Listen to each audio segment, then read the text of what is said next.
Welcome everyone to the municipality of Strathroy-Caradoc on Monday, July 27th, 2025. It is our regular council session.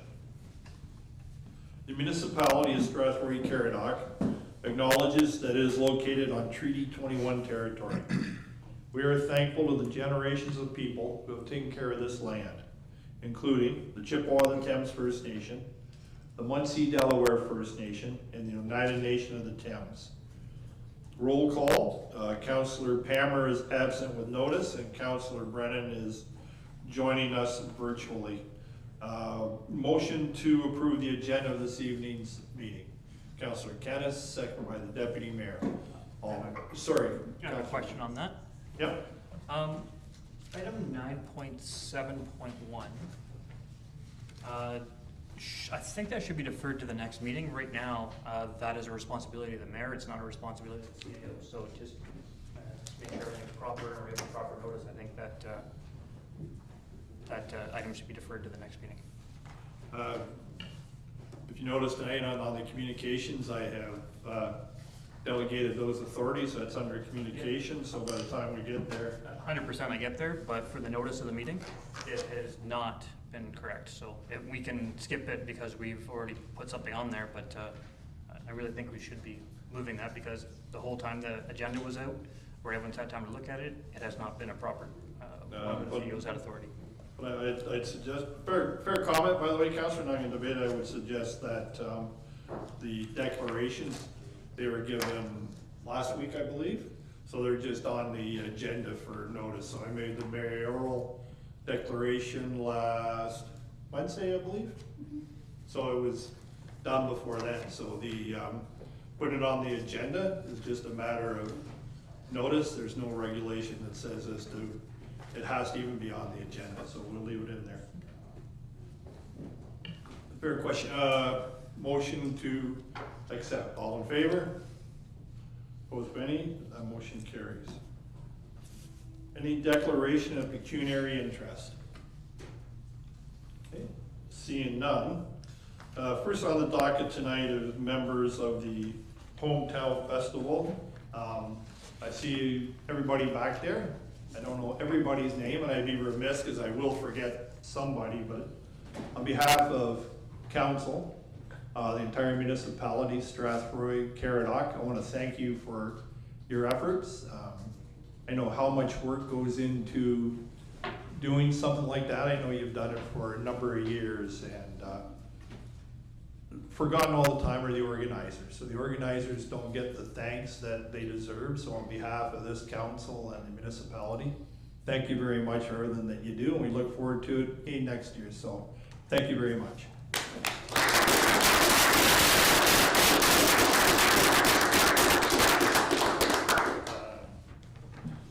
Next, our service award presentation. We have two, and they're both named Jennifer. They both have 15 years of service. First is Jennifer Duffy. Jennifer is tax collector in our financial services department. So on behalf of council, thank you very much to Jennifer Duffy. Next is the person to my left, Jennifer Pereira, who has 15 years of service. Jennifer is now our Director of Legal and Legislative Services, our clerk in our Legal and Legislative Services Department. So, Jennifer, thank you very much. And I said I would. Thank you.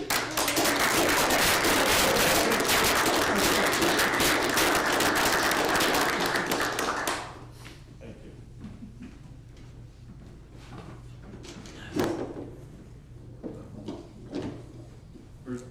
Next is public meeting. The purpose of this public meeting is to consider an application for zoning bylaw amendment for the property located at 7013 Walker's Drive, Strathroy, Ontario.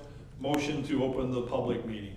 Councillor Hippel, second by Councillor Pelkman. All in favor? Opposed, if any? Motion carries. Mr. Williams. Pardon me. Thank you, Mr. Mayor and members of council. So this is an application at the corner of Walker's Drive and Glen Oak. It is a property within the rural area surrounded by agricultural uses, and the proposal is to build a second home on the property while the first one is being occupied. And then once that second home is completed, the original home on the property would be removed. The proposal is to have the house within the sort of cluster of existing buildings, the existing home, and this new home would be just to the east of it, but still in front of the barn. If you're familiar with the location, it's about midway, mid-block along Walker's Drive, and it would still contain or still maintain that same driveway for the new home. So it's well within other zoning standards and zoning requirements. If we move to the next slide, it's or even the next one after that, there is more than just a blank page there. But I'll just say it's all of your eyesight. It's not mine. I can see it just fine. But I'm just kidding. In the report, it's much clearer. So moving on beyond that, just to speak to comments, there have been none. Tonight is the statutory public meeting, so comments may come from this evening. And then in terms of policy perspective, so the next slide, this is fully in line with the provincial planning statement. The county OP and local OP have provisions and policies relating to these types of temporary uses, and this would be following those, and the details of that are found in the report. And so on the next slide, I just state that it is in conformity and compliance with those policies and supportable by the planning staff. Thanks. Yeah. Are there any comments and inquiries by the public for the proposed rezoning? Seeing none, any comments and questions from members of council? Seeing none, I'll have a motion to close the public meeting. Deputy Mayor, second by Councillor Kennis. All in favor? Opposed, if any? That motion carries. There are three motions in front of you. We can deal with all three at once. One, that the report be received by council for information. The application for temporary rezoning be approved. And for the bylaw number 80-25 be referred to the consideration of bylaws section of the agenda for consideration and approval. Deputy Mayor, second by Councillor Pelkman. All in favor? Opposed, if any? Those motions carry. There are 2 minutes for approval this evening. The regular council meeting minutes of June 16th, 2025, and the strategic priorities meeting minutes from June 23rd, 2025. Are there any questions concerning the minutes? See none, motion to approve the minute. Deputy Mayor, second by Councillor Kennis. All in favor? Opposed, if any? Those motions carried. There are a number of items under the consent agenda. Would anyone like to remove any items from those for further discussion? Councillor Pelkman. Yes, 7.2.2, please. Okay. Any others? Councillor Derbyshire. Can I do 7.1.2? Yes, sir. Okay. Councillor Wilsey. 7.1.1 and 7.2.1. Yeah. Sorry, what was the other one, Greg? 7.2.1. The first one under each section. Okay. All right. We'll start then with 7 points. Sorry, Councillor Derbyshire. Sorry, I've got myself out of this silly thing, but the one with the gateway signage. Yeah, I think Councillor Pelkman. You got that? Perfect. So why don't we then bring a motion to receive 7.1.3, 7.1.4, 7.3.1. Motion to receive those.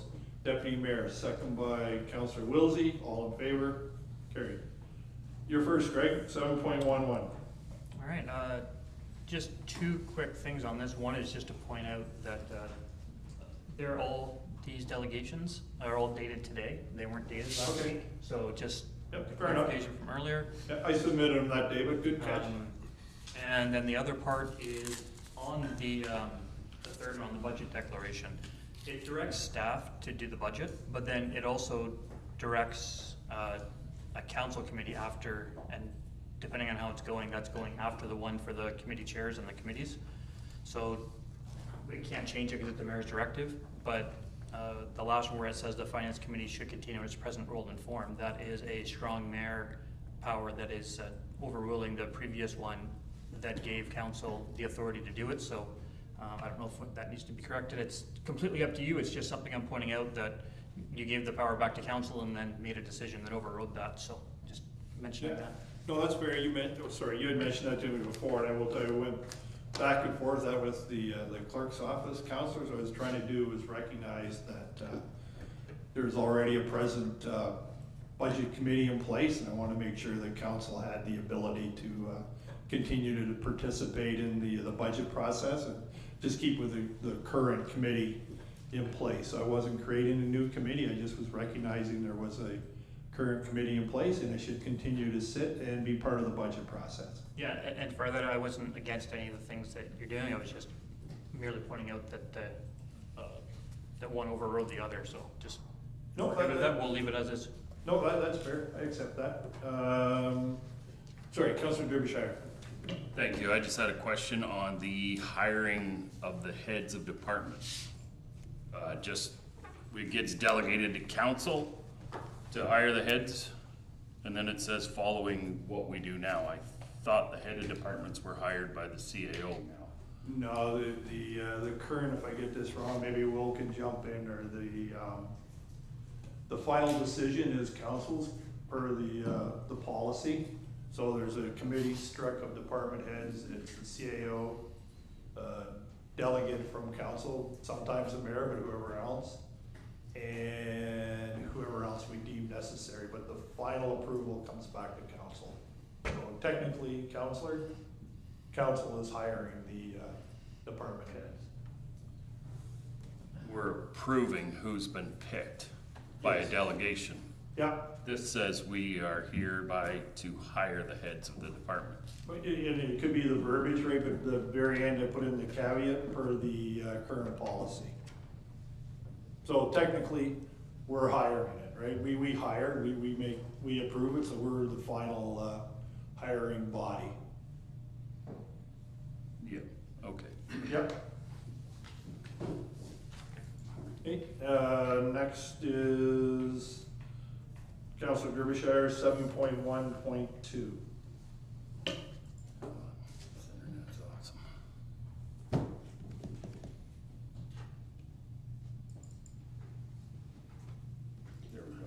There we go, it's up.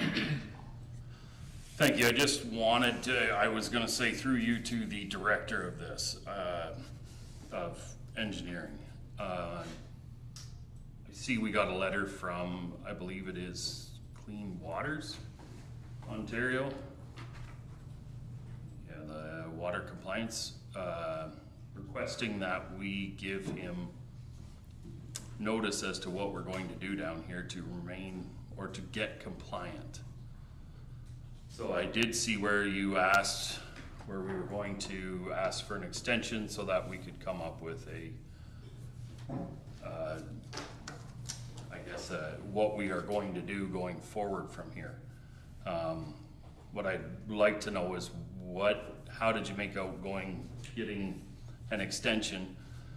And do we have an idea? Are we going to have a meeting? Are we scheduling a discussion so that we can figure out what we're getting ourselves, are going to write back to these people? Director Ortiz. Thank you. Through the chair to Councillor Derbyshire, we have reached out to the MECP and we've gotten an additional 30-day extension through to the end of August to respond to their letter.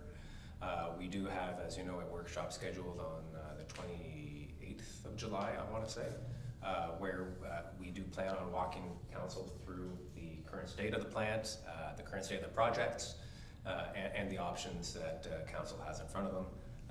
Currently, which the letter doesn't note, is the approved ECA to convert to extended aeration. which was communicated to the MECP previously, and we have approval for that. That is the Plan A, I would call it. But other options will be put forward in front of council, and then we will come back to council for a formal direction, probably at either the following council meeting, the first, or the second one in August.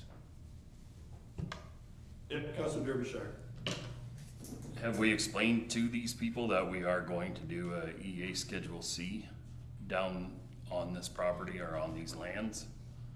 And that we are working right now to get compliant, or are they kind of forcing our hand to do the Plan A, I guess is, from reading it, it sounds like they're more or less saying, you've already have a plan in place, why aren't you doing what the plan is? And if you're not going to do that, what is your plan? But Director Ortiz. Through the chair, again to Councilor Derbyshire. As you note, we have indicated what our original plan was. So the NECP is looking for confirmation that we're going to do what we had previously told them we were going to do. They are aware that we are in need of additional capacity beyond the 825 cubic meter per day rated capacity that we currently have. As per the Environmental Assessment Act, we need to do an EA. They are aware of that. We have an RFP for an EA on the street currently for public tender. They're aware that we're going to be proceeding with that very shortly. I believe if you read the letter, it notes that the ministry will not be satisfied with the municipality continuing to be out of compliance until the EA is settled and then the subsequent design and construction is completed. They expect the municipality to make all efforts to be in compliance immediately. In terms of the approach, at the end of the day, the ministry, all they care about is whether or not we are in compliance. And we are not in compliance currently. We've put forward a plan which outlines how we will attain compliance, which they've reviewed and approved. Any change to that approach would also have to go through the MECP for review and approval before we proceed. One more, Councilor, then we'll open it up to others. okay. So we are approved for the open aeration switch to, like, that is Plan A. Plan A is to switch to open aeration with an extended aeration tank. And you're saying we're approved for that going forward, and that's essentially what they want to see done regardless what we're doing. Again, through the chair, the MECP cares about compliance. We're not currently in compliance. If we were in compliance, it would not be an issue. We've previously indicated to them that we're going to go ahead with extended duration. We have an ECA approval, which is the approval from the MECP that they've already reviewed and approved. Any change to that would again need to be approved by the MECP. Okay, thanks. Thank you. And you can open it up to whoever else. Yeah, sorry, I was calling you Director McGuire. Deputy Mayor McGuire. Thank you, Your Worship. Through you to Director Ortiz, good evening. So this letter kind of took me by surprise because although for 3 years we've been battling this project and we knew that some of our numbers were out of whack, MECP has been completely quiet on this. And then all of a sudden they come out with a red light letter saying, you're not compliant and now we're in this sudden critical state of an emergency. We've had consultants in the room where I said, and I think it was prior to your time, but I said, we're polluting, and was told, no, you're not. You just gave us the numbers in a report. I said, we're polluting because we're out of the numbers, but we're told we're not. So I'm really confused right now. For 3 years, we've been battling this wastewater treatment plant. We've been told we're not compliant, but MECP doesn't care for the last 3 years. Suddenly they care. I don't understand what specifically has changed to bring this letter to the forefront. Not that you're able to, maybe you can comment upon it, maybe you have an answer to anything, really a lot of what I'm saying you can't answer, Mark. and I appreciate that, but we've also have another consultant, not RV Anderson, but we brought in the other one, Plus, is it Sigma Plus? SEMA Plus, thank you. SEMA Plus. So we've tendered out to them to give this overarching review of all things wastewater in Mount Bridges and different options. They must be aware that report's coming to us, and we're waiting to find the results of that. I'm baffled, and do you have any idea what has brought this on? Because the idea that this is just an enforcement issue, I don't understand how after 3 years of us dealing with it and the council prior to us trying to work through these things, suddenly we have this doomsday letter set in front of us.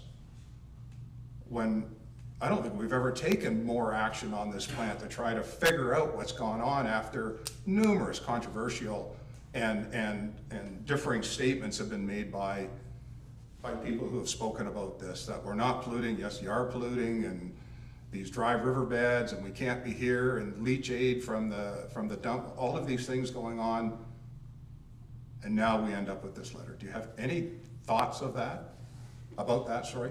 Yeah, Director. Thank you. Again, through the chair, to Councillor McGuire.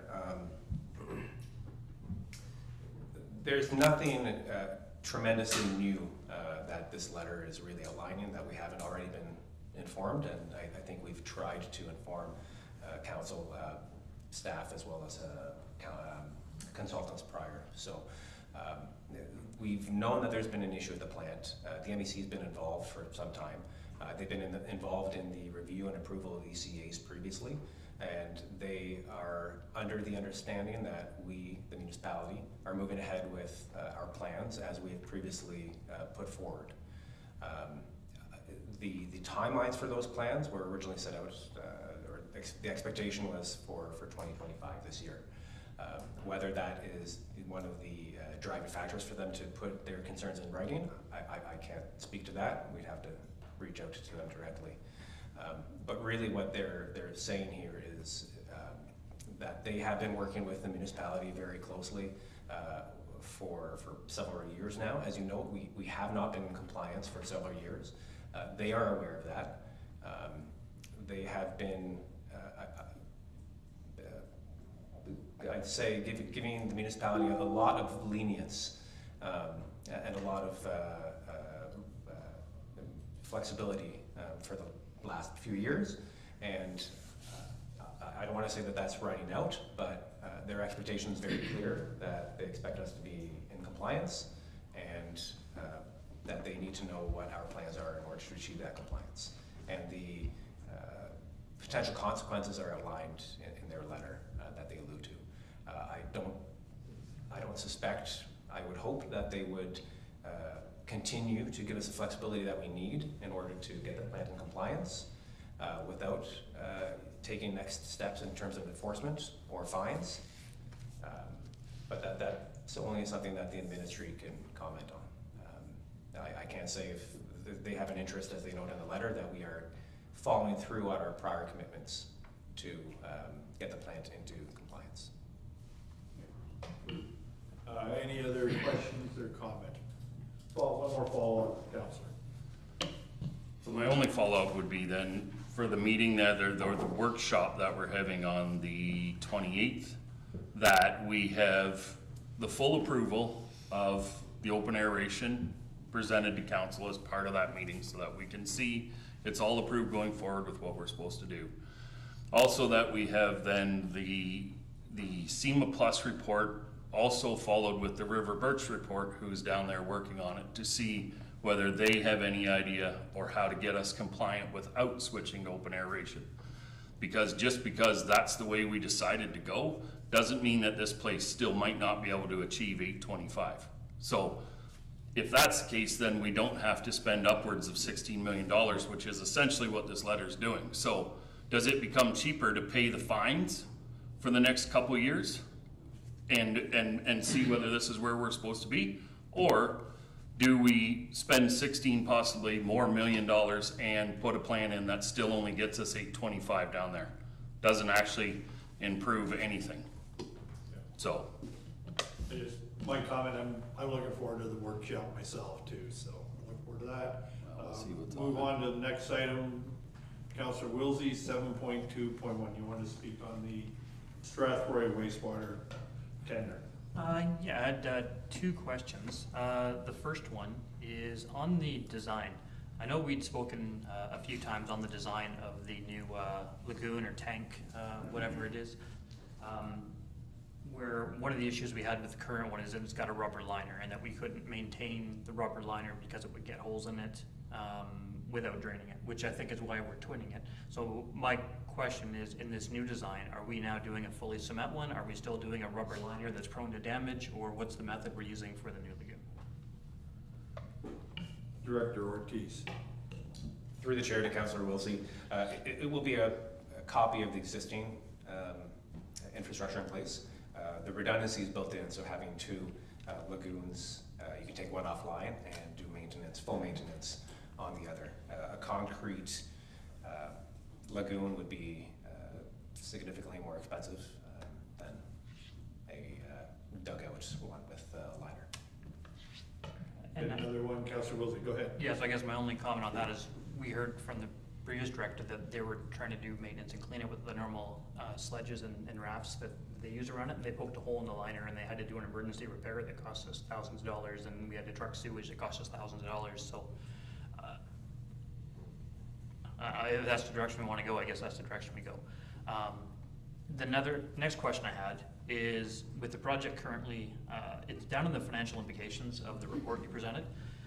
It states that it was 14 million previously approved, with 8.7 additional, plus 3.1 has already been spent. So that gets us up to about 25 million when we put all that together. And then down in your report, you're saying we're looking at 19 to cover the 3.1.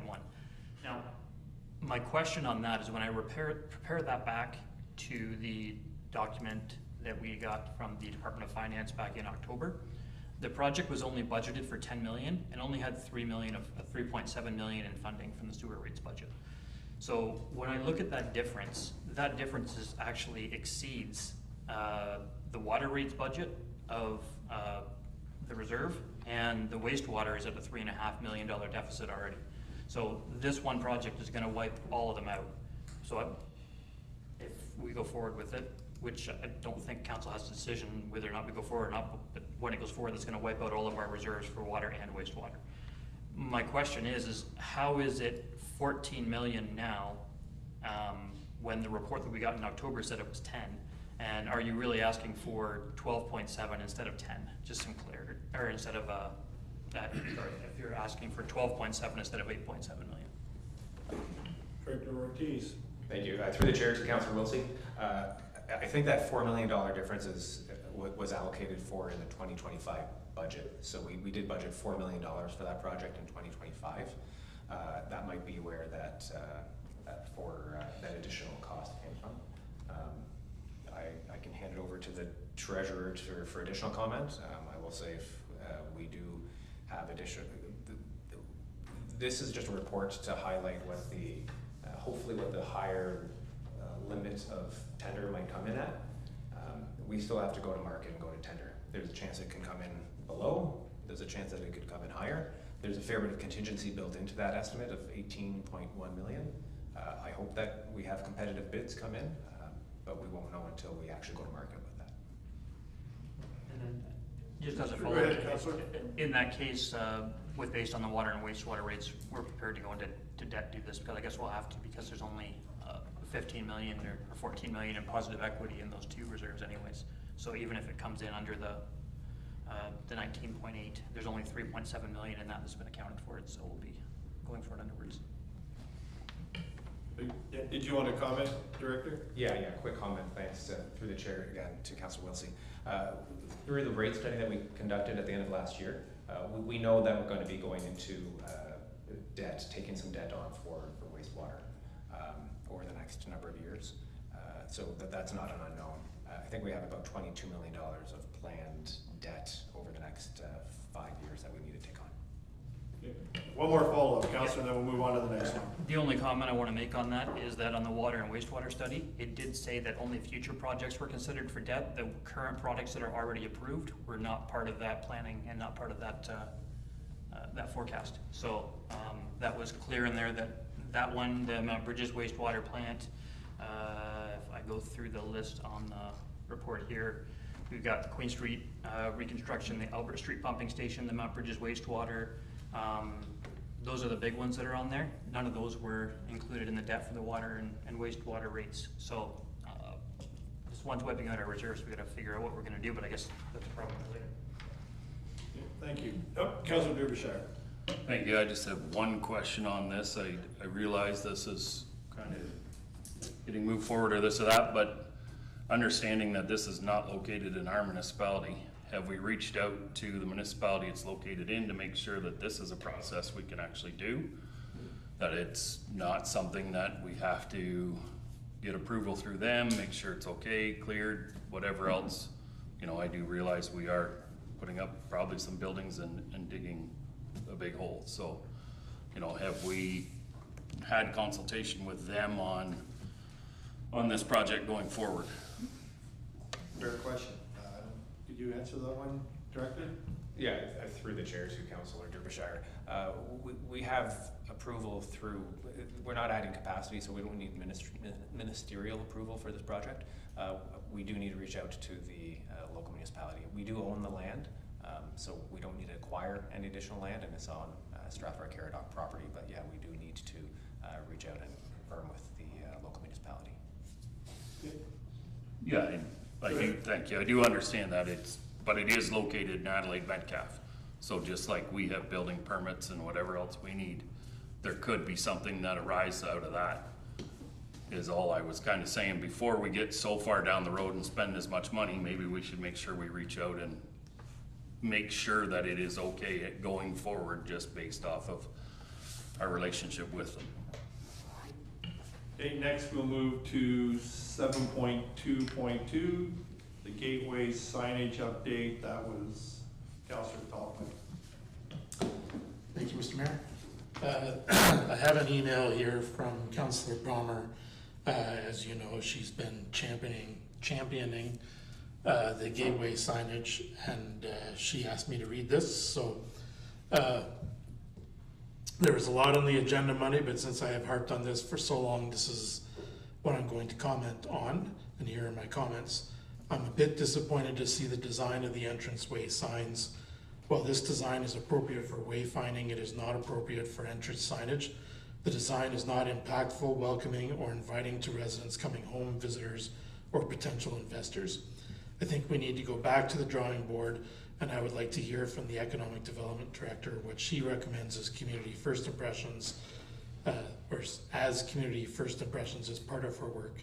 And I'm not supporting of moving ahead with this design. And when I saw them too, I kind of had the same thought. They need to fit in and look the same, but yet look slightly different. And I feel like the designs that are put forward are just bigger versions of the same. So I would kind of agree with her recommendation to go back to the drawing board. So I'll chime in if I may. I had the same thoughts, and I already had a conversation with interim CEO director, or whatever your title is now, Mr. Lilmore, and if you want to just address it. Thank you, Your Worship. If council wishes, you could defer this report. Staff would have no issues coming back with a couple options to council. We would include the communications coordinator, who is actually a graphic artist who has designed signs before. We would need to, the options that would come back would have to be complementary to the branding and wayfinding strategy, but it will give us an opportunity to come back and provide those impactful items, such as Councillor Palmer was identifying in her email, as well as the other councillors have mentioned this evening. Any other comments? Councillor Kennis. Undoubtedly, signs like those would be more expensive, though, I expect. Staff would have to come back with alternative pricing as well, yes. We'll go with the deputy mayor then, Councillor Derbyshire. I agree. I'd make a motion to refer this back to staff. Okay, second, Councillor Canis, but I want to give Councillor Derbyshire, you want to make a point before we have a vote on the deputy? Yeah, sorry, I just wanted to say, like, I've driven into Melbourne on both sides. It does have a nice Middlesex County, it says welcome to Melbourne.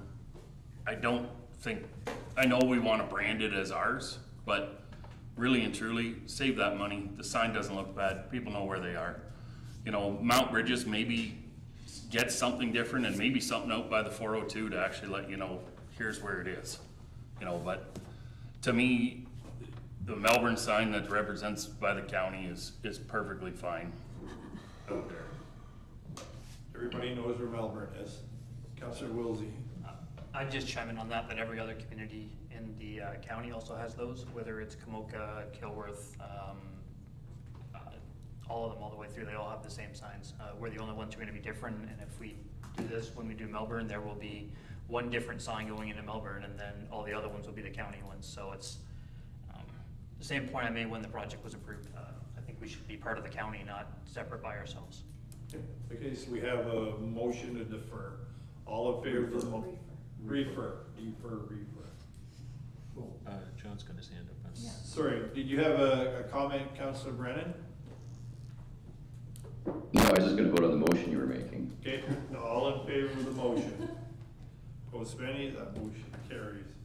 Okay, so we need to receive 7.1.2, 7.1.1, and 7.2.1. Motion to receive those. Councillor Canis, second by Councillor Hippel. All in favor? Motion carries. Next is the Legal and Legislative Services, the Animal Control Services Tender Award. That would be Jennifer. Thank you, Your Worship. So as council knows, our current animal control services agreement is with the Animal Care Center Lobo, and this was a one-year contract as of August 6th, 2024, which is expiring at the end of this August, and that was the amount of $150. So we put it out to bids and tenders on the municipal website on June 6th. We received 3 bids. One came back with a major irregularity, so we had to dismiss that one. So as you can see in the report, it was Southwest Middlesex and then Animal Care Center, which was very different in total contract costs. So we are recommending that we enter into agreement with Southwest Middlesex for 3 years. But if you have any questions, I'm here to answer. Okay, so we'll do the motion to receive the report and motion to enter into the 3-year contract with Southwest Middlesex Animal Shelter. Someone to bring that motion. Councillor Pelkman, second by Councillor Hippel. Any questions? Councillor Derbyshire. The contracts, are they the same as what was previously written, or has there any changes, like, when it comes to you have to catch the dog for them to pick it up, it's still that way, or, okay, I just didn't know if there was any. No, it's still the same. Okay. I saw another hand. Councillor Pelkman. Yes, thank you. Pretty drastic differences in pricing. Just want to make sure it is for same service. And secondly, the database of who has licenses with the municipality and who doesn't. Do we retain that, or is that currently with the current provider, and is that transferable? So it is with the current provider. She handles all of those records, and they will be transferred to the new provider. Yes. Councillor Derbyshire, one more. I know I said, is it all the same, but because it does say animal control, is that all animals, or are we just dealing with the normal stuff? Just when people phone and say, I have a raccoon, this, that, like, are they going to deal with any of that, or no? Raccoons are always the question, and it really depends. If the raccoon is on private property, then they would have to call their own service. If the raccoon is on municipal property, then you would have a little assistance, but we do have that issue with raccoons based on where they end up. Jump the fence. Any other question? Okay, seeing none, we have second motions in front of us. All in favor of those motions? Opposed, if any? The motion carries. Director Dakin, Financial Services, the Strathroy-Caradoc Housing Corporation Organizational Review. Have you speak to it first. Thank you, Your Honor. So through you to council, before you is a report following up on the report that the council requested for the organizational review of the Strathroy-Caradoc Housing Corporation. As you recall, originally there was 2 phases. First phase was completed by BDO. They came back when they got the green light to do phase 2 and said they had a conflict of interest. So we reached out to the other bidder at the time, which was KPMG, and they presented us with a number to complete phase 2 for $120,000 plus travel expenses and HST. Happy to answer any questions. Before we do that, motion to receive the report first. Councillor Kennis, second by Deputy Mayor, all in favor of receiving the report. Motion carries. I'm going to start first. I'm not in favor of going ahead with this review, and I want to explain why. We're talking about spending a lot of money over the next little while in our budget. We're talking about millions of dollars in wastewater. 120,000, that's a lot of sidewalks. That's almost the full cost of a crosswalk. And things have changed since we originally asked for this. I think the main thing out of the report that came first was governance issues and oversight. Council has acknowledged that Strathroy-Caradoc Housing is a local board, which to me takes care of the oversight issues. I mean, there will be, not there, more council oversight, council control, if you will, of Strathroy-Caradoc Housing.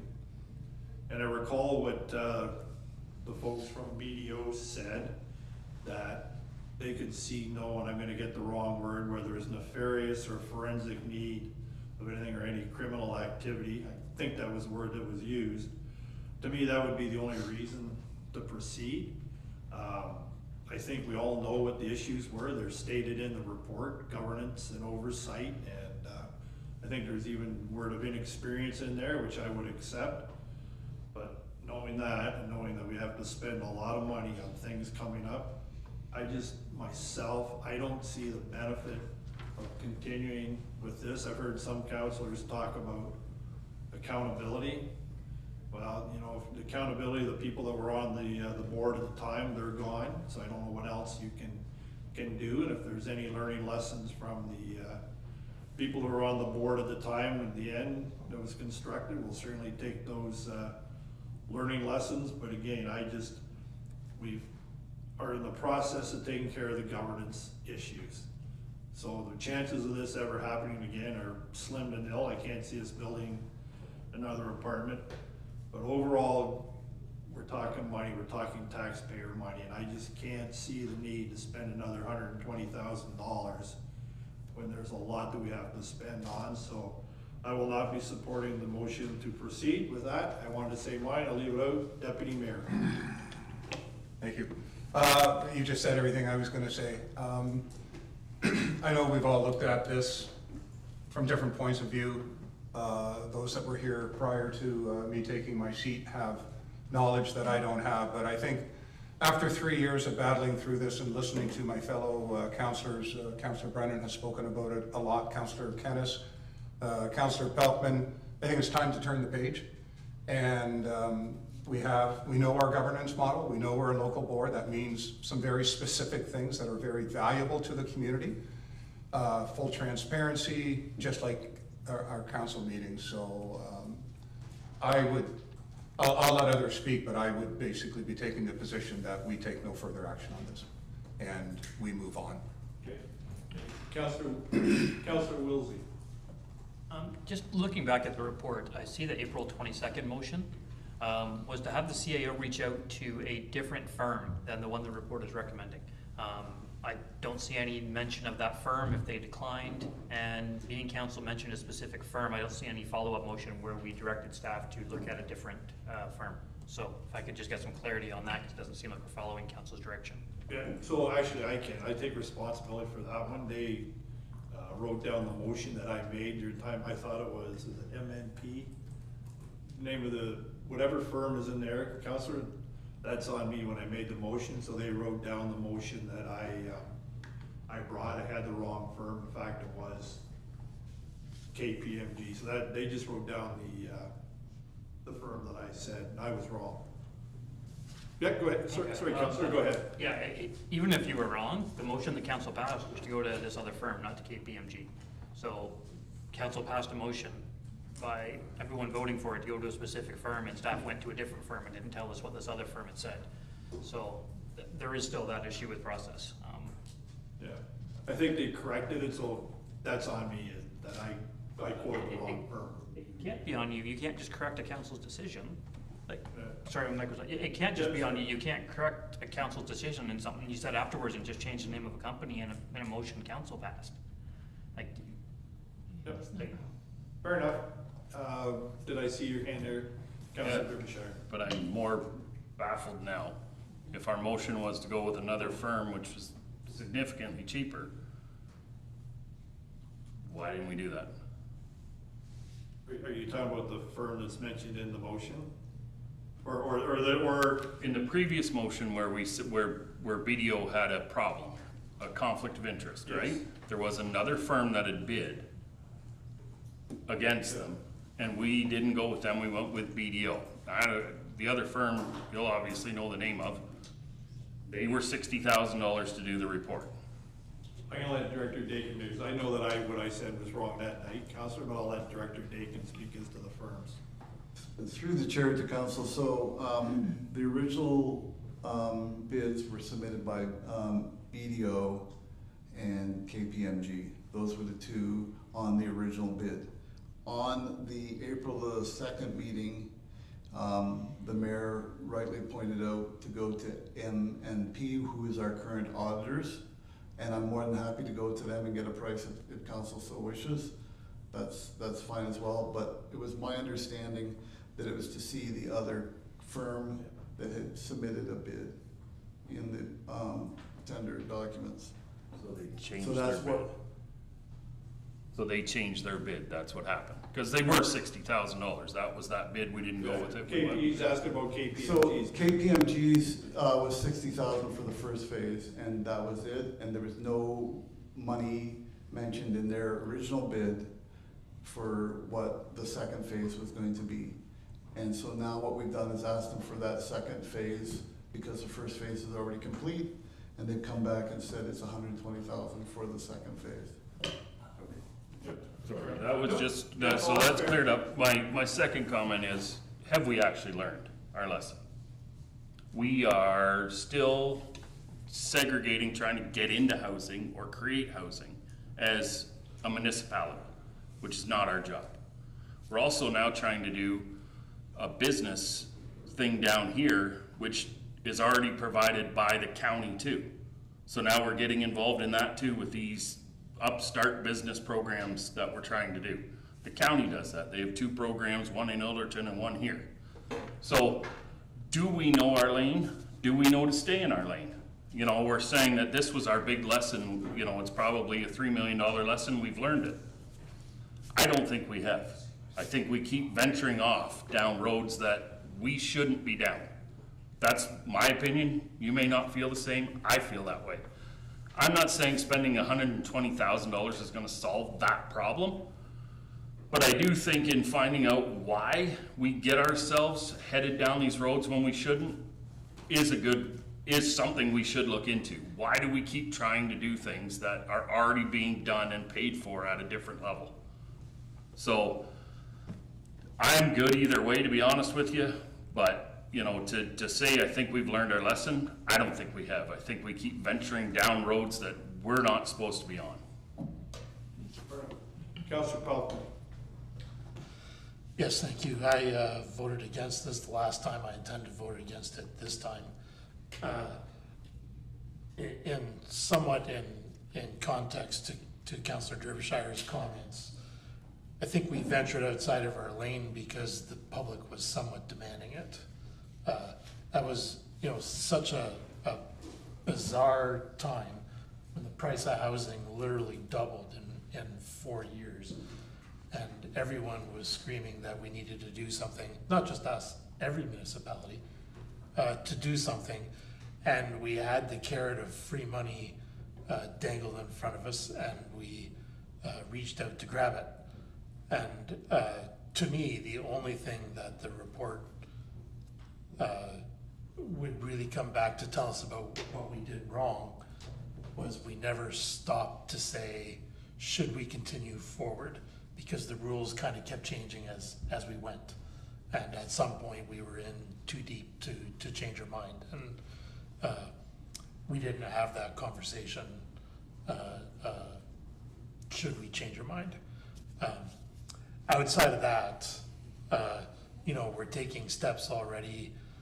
We recognize that we need a project manager for larger projects. That would have helped in this case. We were trying to do a lot with few people, and when you do that, mistakes happen, and that's the case. That, to me, I think is the case here. So. Okay. Councillor Kennis and Councillor Hippel. I guess I'm in agreement with, it sounds like in agreement with most. I would vote not to do this as well. I think we've all realized there were a number of issues along the way, and most of them involved the municipality not being well enough versed in the housing world to get involved in the first place. And I think some of the other things we've talked about is perhaps providing land to a developer for projects, but certainly not direct ownership of the housing, any new housing projects in the future. So I agree with others that the $120,000 could be better spent elsewhere in the municipality. Councillor Hippel. Well, I really don't want to reiterate anything everyone always has said, and but what I will say is people that have contacted me over in the last, say, 4 days, because there's been a lot going on within Strathroy-Caradoc, and the people that it does affect, and people that were really upset with this, along with us, with what transpired at that time, and perhaps pretty much, Councillor Peltman hit it right on the head. We didn't, there was questions maybe that we should have asked, we didn't ask, but you know what, we're past that. And what the residents are telling me, and it's not 1, it's not 2, and it's not 6, what a very large majority of people are telling me is enough. Stop spending the money. Let's move on and actually do something better with the money. And let's take care of it and just let's move on. So I would also be voting against. Thank you. Any other comments? Councillor Derbyshire, then we'll bring it to him. Thanks. So before we move on from this, and maybe we can move on without getting a whole thing, I think an explanation on the HST, where it was spent, how it was spent. What I have written down for the HST is that we paid the builder $1.1 million. We also paid as a municipality the 1.3 on the assessment of the building, right? We got the 1.3 back. We didn't get the 1.1 back, even though we paid the 1.1 for the building costs. So to me, there's $1.1 million, I think, either left on the table or somebody else has filed to get it. So there are still some things involved with this that do still have ramifications or could have ramifications that I don't think we just say, oh, well, this is done and over with. We can't just move, like, there's still things going on with this place that needs to be figured out. You know, I mean, if we're leaving $1.1 million on the table, that's a fair bit of change right there. So I wonder, I don't know if you want to answer that, Director Dakin, or come back with a report. It is a fair question. You can answer it tonight or come back to council with a report. Through the chair to Councilor Derbyshire, so I would suggest that you make a motion that we bring back a report on the HST, because that is our plan. We're in the process. In fact, I just received tonight a signed letter from the mayor as secretary of the board, to allow CRA to talk to me about the HST. They won't talk to anyone. Well, they won't talk to me because I'm not part of the board, but we've now got that letter. So I now have a contact within the CRA to get this straightened around with the HST, and then I will also engage the services of our auditor to explain that as well, because they do have someone on staff that deals strictly with housing corporations, and so they will come back as well at that same time. So can I make the motion then that we pause this here, whatever this is right now, we're gonna pause this and wait for an HST report to come back, either straight to clarify more things. Could we, if you want to make a motion, I would suggest, Councilor, we deal with this one here, then you make a separate motion. I think you'll get agreement on the need for a report, Councilor, on the HST. What I don't wanna do though is throw this away and then it come back that it's a whole lot messier maybe. That's all. I don't know what it hurts to pause this until we see the report coming back on the HST and that kind of stuff. I don't think it makes much of a difference. Obviously, everybody almost voted when we run around the horn, so. Make your motion, Councilor. I would motion that we pause this until we see the HST report come back on it. Okay, do you have a seconder for your motion? Councilor Wilsey. So your motion is just pause there until you get the. Or do I have to defer this to, You need a date. Yep. sure, pick September, what's the second meeting in September? Does that give you enough time? Or you want a little longer? Through the chair to Councilor Derbyshire, I'm not sure the speed at which CRA works, that September might work. I would submit that if you're not happy with the HST return, then we can always revisit KPMG and say, listen, we want to move forward. It's up to you. Yeah, you got 6 months if we turn it down. Otherwise, council has to vote it back in. That's where my thought process went. If we turn it down tonight, you got 6 months. Okay, so we have a seconded motion. So all in favor of the motion and defer this until, what, did you give a date, Councilor? Well, pick the October, because he doesn't think they'll be done by then. So what's the date of the second meeting in October? Second meeting in October is the 20th. I'll defer it till October 20th. Okay. Yeah, sorry. All in favor of that motion? Terrible president. Opposed, if any? The motion is defeated. Okay, so I don't think we just received the report unless somebody wants to make a separate motion. We just received the report and not action. Councilor Kennis. I would make a motion that we turn down the bid from KPMG and not seek their input, but do seek a report, a reconciliation on the HST on the building to be prepared by the treasurer and presented at a later date. You have a seconder for that motion. Deputy Mayor, any questions? Councilor Wilsey. Would this report include the HST reconciliation by our auditor MNP? So directed. Pardon me? Through the chair to Councilor Wilsey, you can direct that that's how you want it done, then that's fine. There will be, just so you're aware, expenses attached to that. Obviously, they're not going to do it free, but I'm more than happy to have them do the reconciliation. And I guess my point in that question is the director already said he's going to be doing that anyways. So do we want that as part of this? That's more a question of the councilors that made the motion than the director. Do they want this included or not? Make a friendly amendment. That's fine. Make a Yeah, friendly amendment. include a report from MNP Okay. on the reconciliation. You okay with that? Yeah, further to get it through. I kind of thought if we needed the MMP report, we would grab it as a secondary thought, because I don't know what CRA is going to say. They may say, yeah, here's your money. I have no idea. I think it, just to clarify things, it'll give a second set of eyes on it and hopefully. I'll agree. Thank you. Okay, all in favor of that motion? Opposed, if any, that motion carries.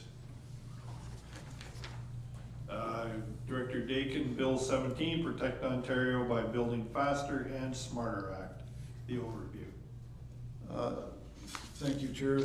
So through you to council, what's before you is a report on the Bill 17. So this is the effects on development charges through Bill 17. And you can see that there's a number of items that are affected through this process now that we have this in place.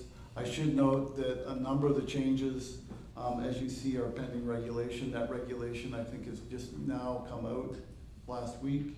One of the things I will bring to your attention is the deferral of DC's payment to occupancy. That is to be deferred at a date stated by the Governor General, which that hasn't happened yet. So this is maybe more for the viewing audience as well. If you currently have a building permit being put in that you will be experiencing development charges, those development charges are currently due at date of building permit and will not be deferred until we get that recommendation from, the date from the Governor General passing that through the province. So we're waiting on that. But other than that, all of the other items apply here, and any pending regulations, you'll see that those things are to be developed. I should maybe point out just in the highlights under the financial implications. So there's a couple implications here.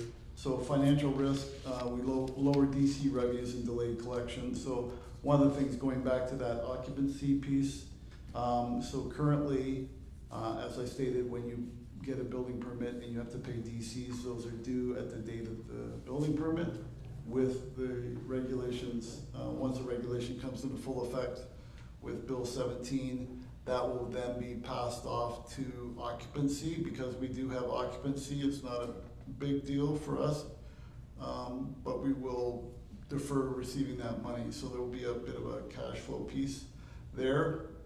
And also the ability, possibly for that money to be outstanding, but we can put that on property taxes. From an administrative burden, the change in timing, credits, interest, all that, we now have to create tracking on that, and then just planning uncertainty, the potential for regulatory changes to core funding elements, introduces the risk to master planning and capital prioritization. So this gets at what's included, what's not included when we do our DC study. So a lot of that will be cleared up once the full regulation comes into effect. So I'll leave it at that, and if there's any questions, I'm happy to answer them. Okay, well, first let's motion to receive the report and motion that council direct staff to monitor the regulations. I'll bring that motion. Deputy Mayor, second by Councilor Kennis. Now Councilor Pelkman, you had questions. Yeah, first, a comment. We all saw in the last 2 years that a change in interest rates changes developers' plans and construction timelines. And with changing the DCs from upfront to occupancy, the municipality is going to be forced to spend money on projects that may not ever happen. We would have to have our infrastructure ready and prepared for a large subdivision, and then that subdivision potentially gets stalled for years because interest rates have changed or something else has changed that's completely out of our control. So just wanted to make that comment for the public. It's definitely shifting a burden to the current taxpayer that is now shouldered by the developers and the new build going into town. With changing the DCs to the point of getting occupancy, do we have an idea of how often somebody moves into a building without an occupancy permit? And if they do we currently have a fine for doing so? And if not, should that be something we'd be looking at to ensure that if somebody tries to skirt the occupancy permit to avoid the DCs, that they're gonna pay for that? That's my first question. Okay. Director Dakin or Mr. Wood? Through the chair to Councillor Crosby. So I did speak to Connor McCacken, who's our current CBO, about this issue, and he said one of the things is that because there are certain municipalities that don't have occupancy permits. So one of the things that they've done is put into legislation, and I'm going to paraphrase here, but basically it's an occupancy permit or moving in. If you're in that building, then they now become due. So there's a technical term for moving in, which is also in the legislation. So that covers those municipalities that don't have occupancy permits, because if you're dealing strictly on occupancy permits, you're correct, some people would move in without an occupancy permit. Councillor Pelkman? Yeah, just to follow up to that though. So DCs apply to also to creating a new apartment house, correct?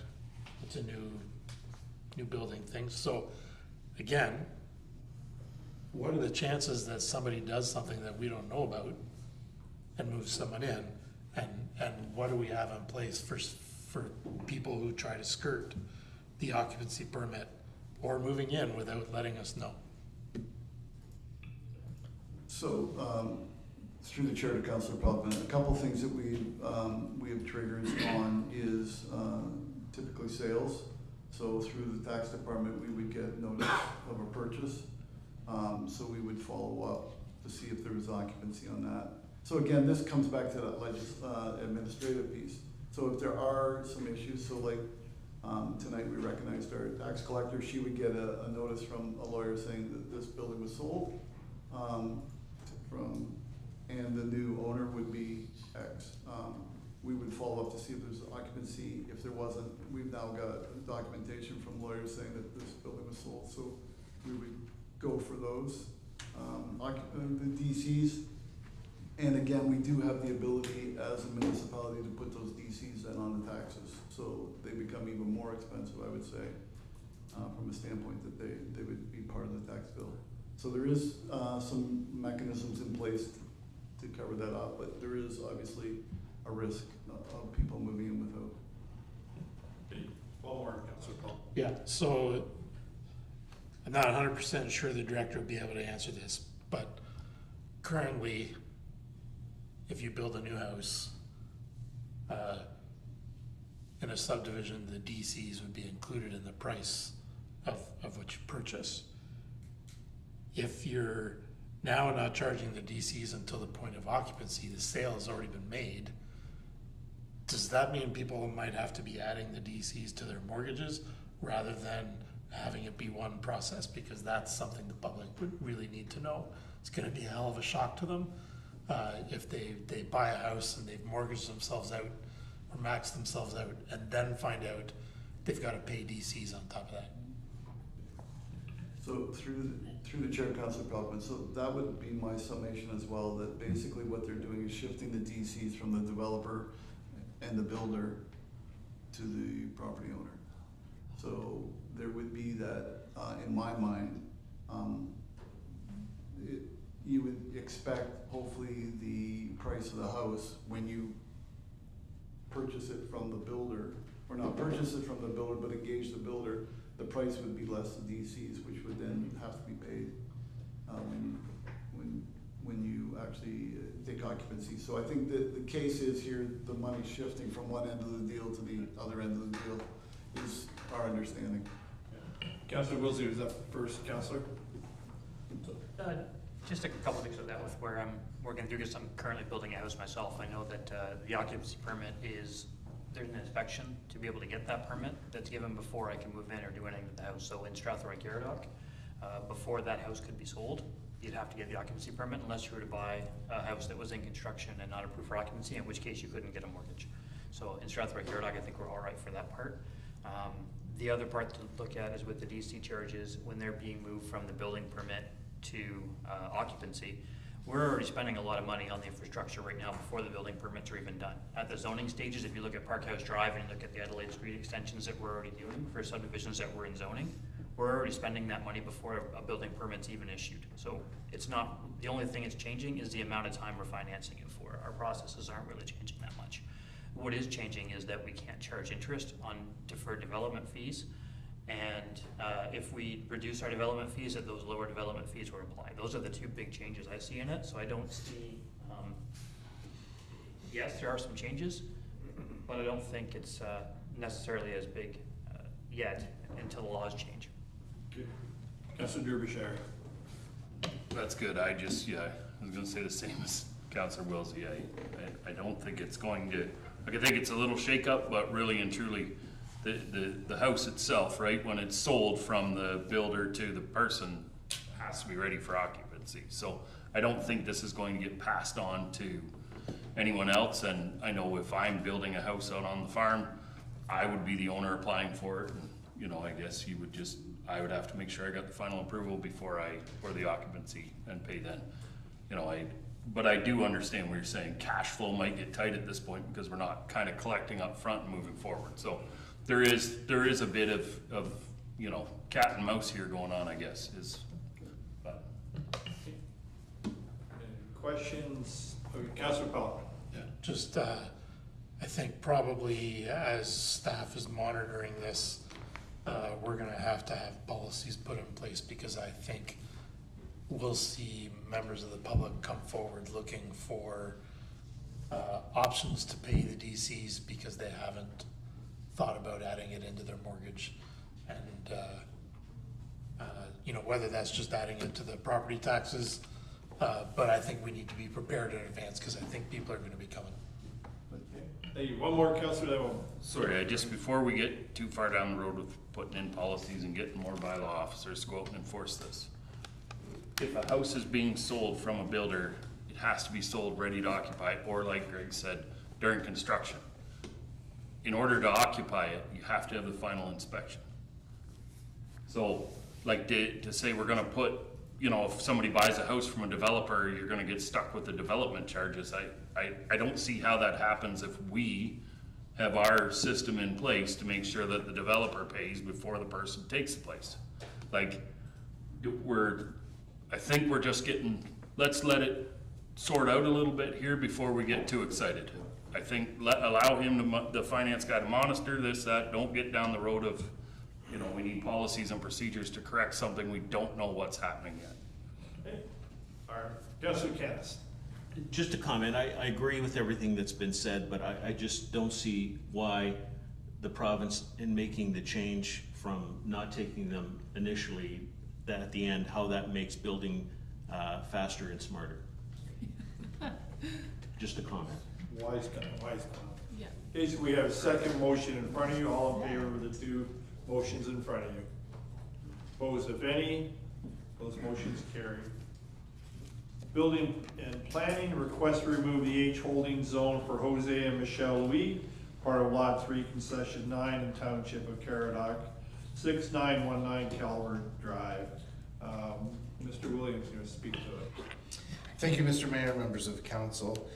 This is a hold removal bylaw application. The applicants are located on the south side of Calvert Drive and in the rural area of Strathroy-Caradoc. This is a situation where the rezoning included a hold for site plan approval And that site plan approval has been granted, and as such, the hold removal can come off now that that has taken place. And so the contractor's yard now can get their site alteration permit and kind of move forward. Some of the work was there already because they had site plan approval already, but now would be able to expand to the remaining portion. There are no comments from any staff member in concern, and the Conservation Authority had no objections. And in terms of policy, provincial planning policy and official plans, this is all well within the requirements there and represents good and sound planning. Thank you. Okay. There are 3 motions in front of us. One, to receive the report. Second is the application for temporary rezoning be approved, and further that the bylaw be referred to the consideration of bylaws section. Councillor Hippel, second by Councillor Kennis. Were there any questions? Councillor Wilsey. Just on the zoning and the tax rates charged, with this being changed and a different area that's not agricultural, will that affect the tax rate that'll be used on that portion of the property? Will it go up to commercial or whatever other rate it is, or will it stay the same? Director Dakin. Through the chair to Councillor Wilsey, yes. So once everything's completed, we'll get assessment, reassessment numbers from MPAC, and those would change. Okay, you have 3 second motions in front of you. All in favor of those motions? Opposed, if any? Those motions carry. Thank you, Mr. Williams. Next, community service, the LED video board partnership with the Strathroy Jets and Rico Foods. Mr. Lattimore. Thank you, Mayor Grantham. As this is my official first time playing in the Big Kids Sandbox, I will try not to be too messy. I think I get to bring at least a good news story to the table with this partnership with the Jets and Rico Foods. Looking to bring a 16 by 10 foot video screen to the Gemini Blue Pad. This is something that would not only benefit the Jets in enhancing their brand and their game day experience, but something that can certainly help, I think, all of that experience that happens at the Gemini Blue Pad. So this is something that every group can use, and also for us, an opportunity to expand our advertising opportunities. In the report, you'll see that we have proposed a contribution from the Progress Through Partnerships, as our department strongly relies on partnerships to make projects happen. I think this is also a good spot for us to use this funding. The overall project is a little over 70,000. We're looking to contribute 10 to that, and that's mostly to be used to make sure that our software package that we add to this screen is something that will be of a strong enough quality that we can put something on there that will meet the advertising needs and the game day experience that we're looking for. Thank you. Oh, I gotta bring the motions first, Councillor. There are 2 motions, one to receive the report, and second that council approve option 3 is identified in the council report. So, Councillor Hippel, second by Councillor Pelkman. We're now open for questions. Councillor Hippel. Through yourself, I wasn't actually going to ask a question. I was just going to say, I mean, we all know that since the Strathroy Jets from fruition to now, to today, and Rico Foods have been great contributors to our municipality as a whole. So whether it's inside an arena or out in the community, and even outside of our community, they are huge representatives that should make all of us proud. So I mean, it just makes sense to go with option 3, and I'm really excited about this, and well done. Any other comments or questions? Councillor Kennis. Just a quick question. I assume that while there's partners offering the money to buy this, the municipality owns it in the end. So. Any other questions? Councilor Derbyshire. Thank you, that was gonna be one of mine. I just wanted to know, like, when we talk about a satisfactory agreement, it's not that I'm opposed to approving the $10,000, but I just wanna make sure that we, oh, sorry, go ahead. Through the mayor to Councilor Derbyshire, the agreement would have to come back to council to endorse. Thank you. Any other comments or questions? Go ahead, Councilor. No, I'm sorry, I was just gonna put forward a motion. Oh, I think we Did we already do that? already did, yeah, we just have to vote on them. So what, we're approving, We're approving option 3 is identifying the council report. But Okay. the agreement has to come back to council to be ratified before it officially proceeds. okay, so we tentatively approved the 10,000 through the partner program. Yep. Is that? Turn it over to Mr. Littlemore. Through the chair to council, what we're hoping to approve tonight is the authority to go and purchase the LED screen, because there's a 100-day lead time in purchasing the equipment.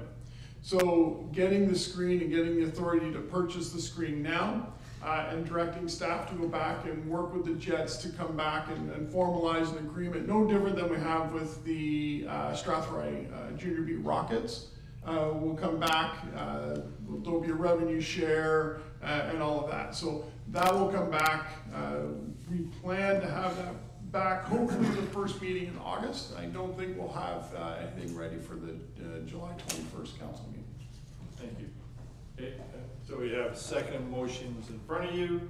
All in favor of those two motions? Opposed, if any? Those motions carry. Engineering and Public Works, Director Ortiz. Thank you, Chair. The report in front of you is to award a tender to Gary Falconer Trucking Limited. This is a municipal drain project that was previously issued in 2024. We were not able to undertake construction due to ongoing work on an existing culvert. We had to defer it.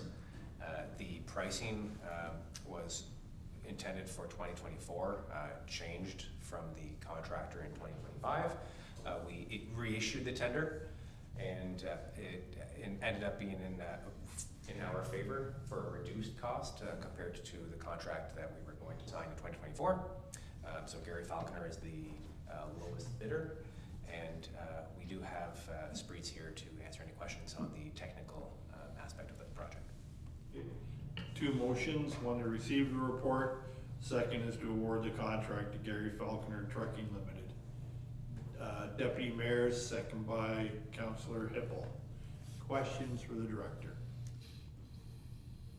Seeing none, all in favor of the two seconded motions? Opposed, if any? Those motions carry. Next is the Fire Services, a revised automatic aid agreement with Southwest Middlesex. Chief Big Rig. Good evening, Your Worship of Council. This is a housekeeping matter, in my view, just to allow our community and Southwest Middlesex to revise the existing automatic aid agreement to go on basically in perpetuity with allowances for escape clauses, as you will, with proper notification. It also clarifies that our role in Southwest Middlesex is limited to emergency response. It does not include public education, fire prevention, inspections, and whatnot. It would be my recommendation that the clerk and the mayor sign a letter of agreement with Southwest Middlesex. Thank you. There are two motions, one to receive the report, second that council authorize the mayor and clerk to sign the revised automatic aid agreement with the municipality of Southwest Middlesex. I'm going to bring the motion. Councillor Kennis, second by Councillor Pelkman. Are there any questions or concerns? Councillor Derbyshire. Just where, I guess it is number 6D now, where it says the municipality of Southwest Middlesex reserves the right to comment on related operation and capital budget prior to the approval. So do we, like, this will be prior to budgeting, so then they, like, do we reach out to them? And, or how does this actually work? Like, do we send them what our budget is for Melbourne Station and they reserve the right to review it and come back, or do they come and speak to the budget committee themselves, or how exactly does that work? Director Dakin. I'll speak to how it currently works, and then perhaps the chief has some insight on to what it should look like. So currently, right now, what we do is once we pass our budget, we let Southwest Middlesex know what's budgeted for the Melbourne station. The agreement, I believe, states about 40, the current agreement states 48% of the costs of the Melbourne station are paid by Southwest, and the same with any capital that's done. So we sort of just give them a heads up, here's where it's at, and then we bill out at the end of the year based on that figure. So we sort of put them on record as to what's budgeted, and then would then reach out with an invoice at the end of the year as to what's actually incurred. Chief Bigger, could you comment further? I can comment on what I think has happened. First of all, this municipality has a good working relationship with Southwest Middlesex.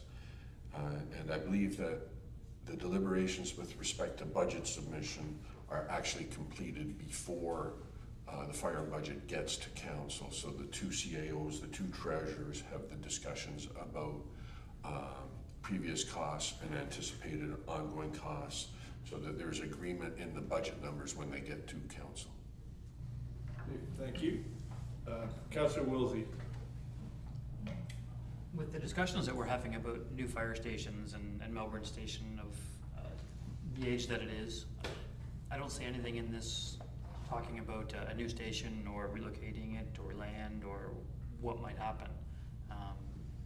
Is that something that we need to put into this, or just to have something put in there? Just what I don't want to happen is sign this agreement and then we find out in 6 months we want to build a new station, but that's 6 months or a year, or whatever it is. But whenever we decide to do that, there's nothing in here talking about a new station or capital share for that, or where it might be located or anything like that.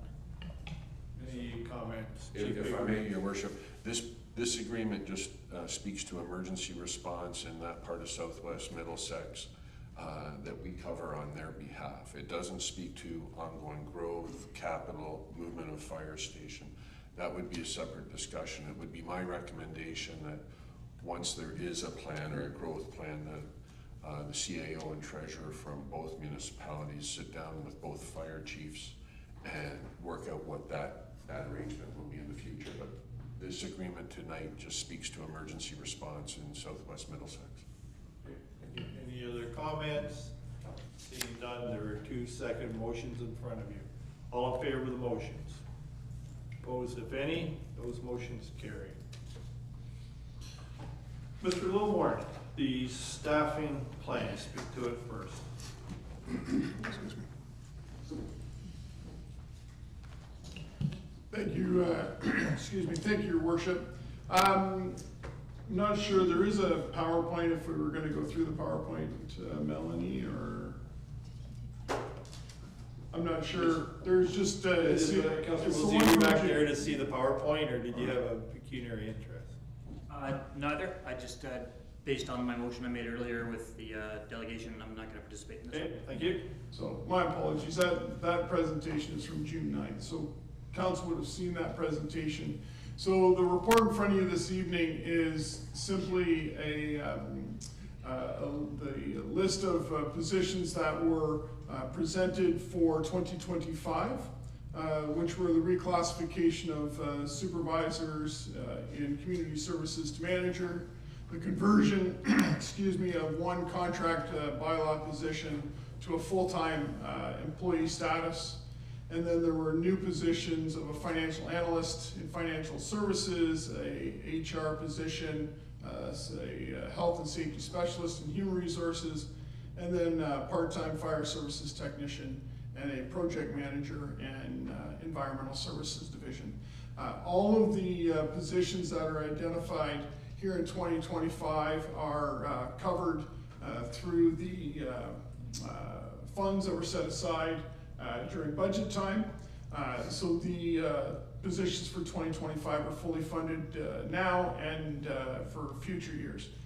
The positions for 26, 27, and 28 would all be addressed each year at the time of budget. So the report tonight is just coming forward, asking for permission to proceed with the 2025 positions, and that the other positions be referred to the respective budget processes for each year, and that council approve the staffing plan in principle. Okay, so I think this one will make a motion to receive the report first. Motion to receive the report, Deputy Mayor, seconded by Councillor Kennis. All in favor of receiving the report? Opposed, abstaining? Okay. Motion carries. Were there any questions for Mr. Littleborn or Will? Okay. So the bylaw one I can kind of understand. I guess we're gonna get a secondary bylaw guy. I realize we went through this process of what we need. I thought we were looking at what we had inside and whether there was other ways to use people. Like, I don't want to pick on fire, but I mean, here's a part-time guy for $62,000 to specialize in equipment and protective gear to make sure it all stays within the service range. I'm having a hard time coming up with this when we have firefighters who it's their personal gear. So their date should be recorded down as to when they go and when it expires. You know, we used to have weekend duties where we went over the trucks, made sure everything was on the truck, made a list of what wasn't, what needed, left it with your captain and then your chief, who all are making more money to be a captain, to be a chief. Like, I'm not too sure why we need somebody now to go around and put all this together. Like, we have, and I'm not criticizing, I just am asking what the jobs are. You know, we have a full-time chief, we have a part-time, a full-time deputy chief, we have a part-time deputy chief, I think we have 2 station chiefs, possibly 3, then we have numerous captains, and 87 firefighters total. Like, at some point, we have to be responsible for our own equipment, our own this and that. Like, the halls keep track of their own stuff. So I'm just asking why we need someone to specifically do this when the whole system, I think, was set up to take care of stuff like this. Like, this is just kind of one of the contracts. I do believe if we are hiring a project manager, I don't think it should just be under environmental services. I think that the project manager should be free to be used by whoever, not underneath somebody else. Like, I think to put them specifically in the environmental services side of things, yes, that might be where a lot of the work is done, but you know, I mean, for someone in rec to use them, like, or them, that position, you know, I just think I'm not opposed to this position, I just don't think we should put it under anybody other than, say, the CAO. But I will go back to I will ask why we need a part-time fire service technician. That was one that jumped out at me. Chief Bigrig. I think it's a great question. I actually entered the fire service at a time when Councillor Derbyshire talked to, when people had the time and they were available to run around the municipality. They were available during the day. We had a lot of shift workers, and a lot of these jobs were getting done. But we're at a new time now. We have a hard time just getting firefighters out during the day. The fact of the matter is that every piece of equipment that we have in this department is regulated by an international standard, a North American standard, a Canadian standard, or the Occupational Health and Safety Act. And the councillor is correct. We pull our gear out of service and it sits in a bag until somebody picks it up, brings it back to the station, and gets it shipped out to the manufacturer or the vendor who's responsible for inspecting, cleaning, and testing the equipment. But it's more than that. It's radios that have to be fixed. It's medical equipment that has to be fixed. You own about 5 miles of fire hose that has to be tested annually. You have ladders that have to be tested annually. You have pumps on fire apparatus and portable pumps that have to be tested annually. Somebody has to do that. That's not a fire chief job, and that's not a deputy fire chief job. And the way the organization is built right now, there's no capacity to have that done unless somebody finds the time to do that. And we're having a challenge having people come to fire calls. So those are my roundabout comments. I do remember a time in 1983, September the 1st, when I started, there were people around during the day. And I'm sure there were in this community, but there aren't here today. And I don't think that there have been for the last 3 or 4 years. We've been running on goodwill of the firefighters, and the goodwill has pretty much dried up because we have firefighters working 2 jobs. One's in the community, one's out of the community. We're a victim of circumstance, and we're a victim of the economy. So that would be my initial submission, Your Worship. Okay, thank you. Yep. So, A follow-up, Councilor. thank you. So this person here isn't going to certify any of these things. They're just going to keep track of them. Because for the pumps and the ladders and I think the hoses we might be able to check ourselves. But I do remember when I was on, a guy would come in on a Saturday or a Thursday or whatever, and our chief over there would meet him, and they would test the pumps on the trucks. They'd see if the ladders, there'd be a whole pile of aluminum ladders outside the door because they didn't meet standard. And all us farmers would drool and want to put them in our pickup trucks and take them home because, you know, they were still worthy to be used, just not here.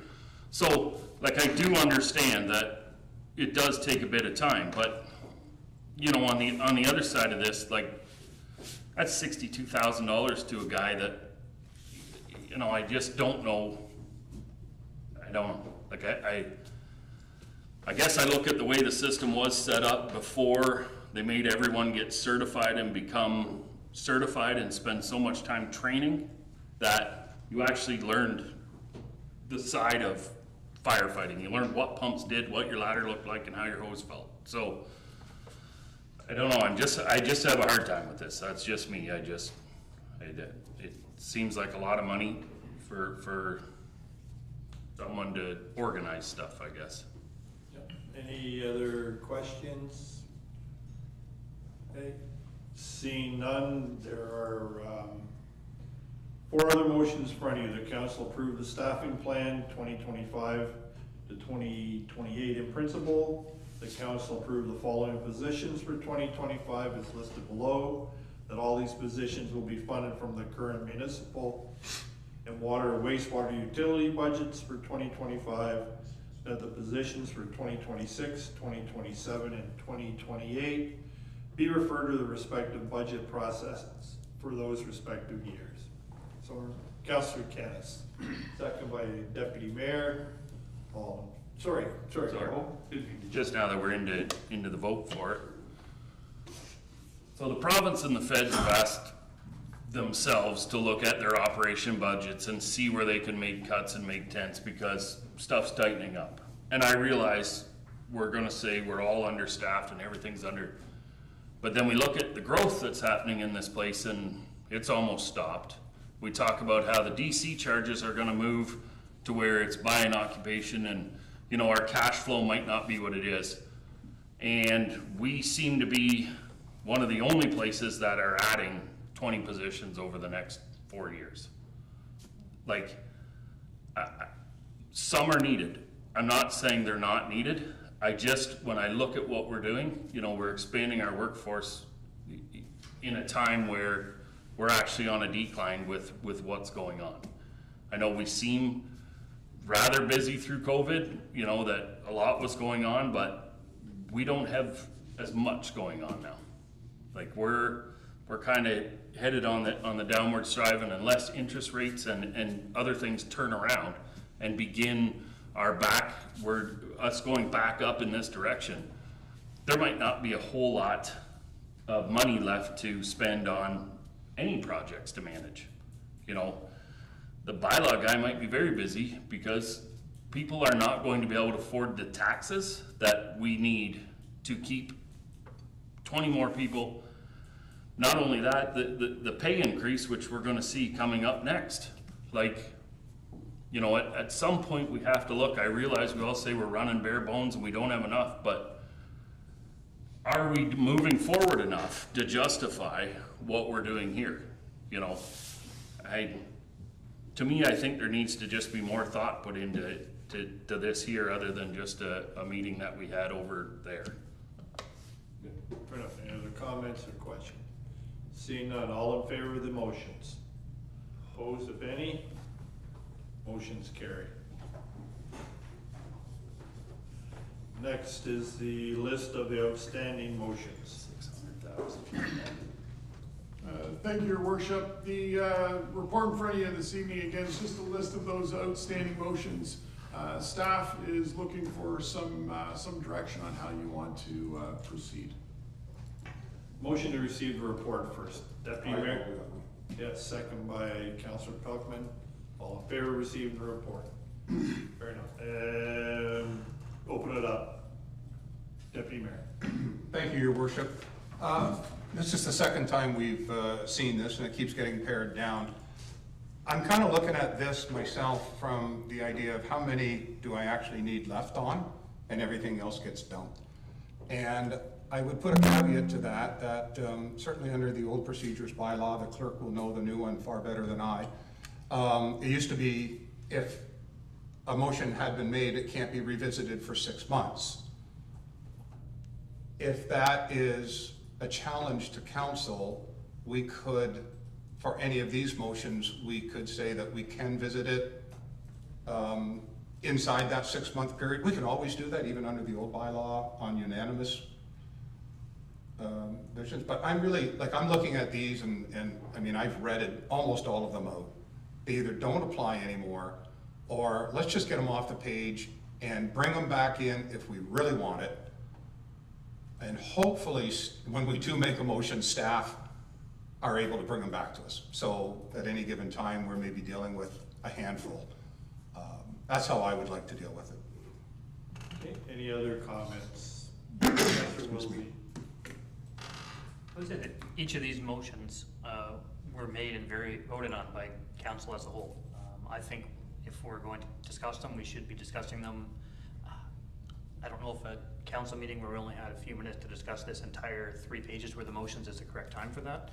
I think there are a number of them that probably can come off. Probably half to 3/4 of them are redundant now, and we've gone through them. But I think if we did what the Deputy Mayor is suggesting, get rid of all of them, bring them back, we only have a little over a year left in this term of council. And if we bring off motions and have to bring them back and then have things started again, when some of these things have sat, I was looking at the first on the list, it's from June of 23. It's been there for more than 2 years. And it was just to get a review of a bill that passed by the legislation. And that's just reading the first one off the list. There's a lot of these that we could get rid of. But I don't think, we either have to make motions and pull individual ones off tonight, or we do it at a meeting, or do it by email or something where we can pull a bunch through. But I think a lot of them can be gone. But I don't think we'd be doing the taxpayers a service if we just get rid of them all and then bring them back later, because we won't have any time to do anything. Then it'll be a new council and we just wasted time. Any other comments, or was there a motion somewhere? Oh, Councillor Brennan, never seen him wave. Councillor Brennan. Hello there. I just thought I'd chime in. I agree with Councillor Wilsey. I think if there are some that can be taken off the table tonight, that would simplify the situation. So I would encourage any councillors who have motions that are on here that they think are now redundant to make motions to have them removed tonight, and maybe go from 3 pages to 2 pages. If we can get a couple of items off the table tonight, I think it's a good idea. So if there are redundant ones here that people want to remove, let's have some motions, and let's get 5 or 6 or 7 or 3 off the table tonight, so at least it made some progress. That would be my suggestion for procedure this evening. I would agree with that. Yeah, Councillor Pelkman. All right, I'll get the ball rolling. I think the very first one, which was moved by Councillor Hippel and seconded by myself, can be removed off the list because I can't even remember what it was about. So if I can't remember, then it wasn't really that important. Okay, which So one? I'll make that motion. You want to read it off, the motion you just heard? That Chief Smith bring a report with an overview of Bill C-321 to help council better understand the request to support, and then I can't read the rest because it's Support the motion. support the motion. Yeah, that's fair. You have a second there. Yeah. Councillor Hippel, let's vote on that. All in favor of removing that motion? Okay. Go- I got two of Well, mine. your Councillor Pelkman's got to let Councillor. Oh, you got more? Oh, yeah. Yeah, you probably got half the page. Sorry, I was just gonna take mine off. So, Which one is that? I was gonna do the Mascaron one, so council arrange a refresher with Mascaron, cause that doesn't really matter. That was my next one anyways. So mine, that would be mine to remove the refresher with Mascaron. And my other one would be the finance committee strike, whatever, the one from March 18th. Obviously it's from 2024 and I don't think any of that's gonna come through, so. Someone to second that Councillor Pelkman, all in favor of striking those two? Carry. Floor is yours, Councillor Pelkman. I think the motion on the stormwater utility rate, to me, that's a paradigm shift in how we've been operating, and I can't see with all the stuff that we've got on the books that we're gonna get to that one or should get to that one. The public can only handle so much change. That's the 1, 2, 3, 4, 5, 6 one down the page. Fourth of March. Yeah. Fourth, okay, someone to second that motion? Deputy Mayor, all in favor of striking, sorry, did you have a question, Greg? Yeah, on that one, I'm not sure that's one that we should take away. I don't know if it's gonna get done or not, but if you look at all the issues we've had with water and stormwater and washouts and things like that that are happening on the roads, that's all because we're not handling stormwater well and we don't have a plan for it. If we don't have a plan for it, we're gonna continue to not have a plan for it, and it's gonna cost us more money in the future in roads repairs and all sorts of other repairs and things that we're not ready for. Then they're all gonna be emergency things we're not planned for. I agree, we're probably not gonna get it done before this term of council, but I don't believe we should take it off the list. I think it still needs to be on something that staff should be working on. And it's been 16 months. I would have thought by now we would have seen at least something come back. Okay, so you have a second motion, all in favor of removing that? Opposed, if any? Motion carries. We'll go to the deputy mayor, let him jump in there, Mr. Pelkman. The second one, the health and safety, that's a 2023 motion, and the original motion, this is actually a deferral pending a report from the fire chief from 2 years ago, so nothing's ever come forward. I think we can remove that. We have a new fire chief coming in, he'll readdress it if it needs to be. Someone to second.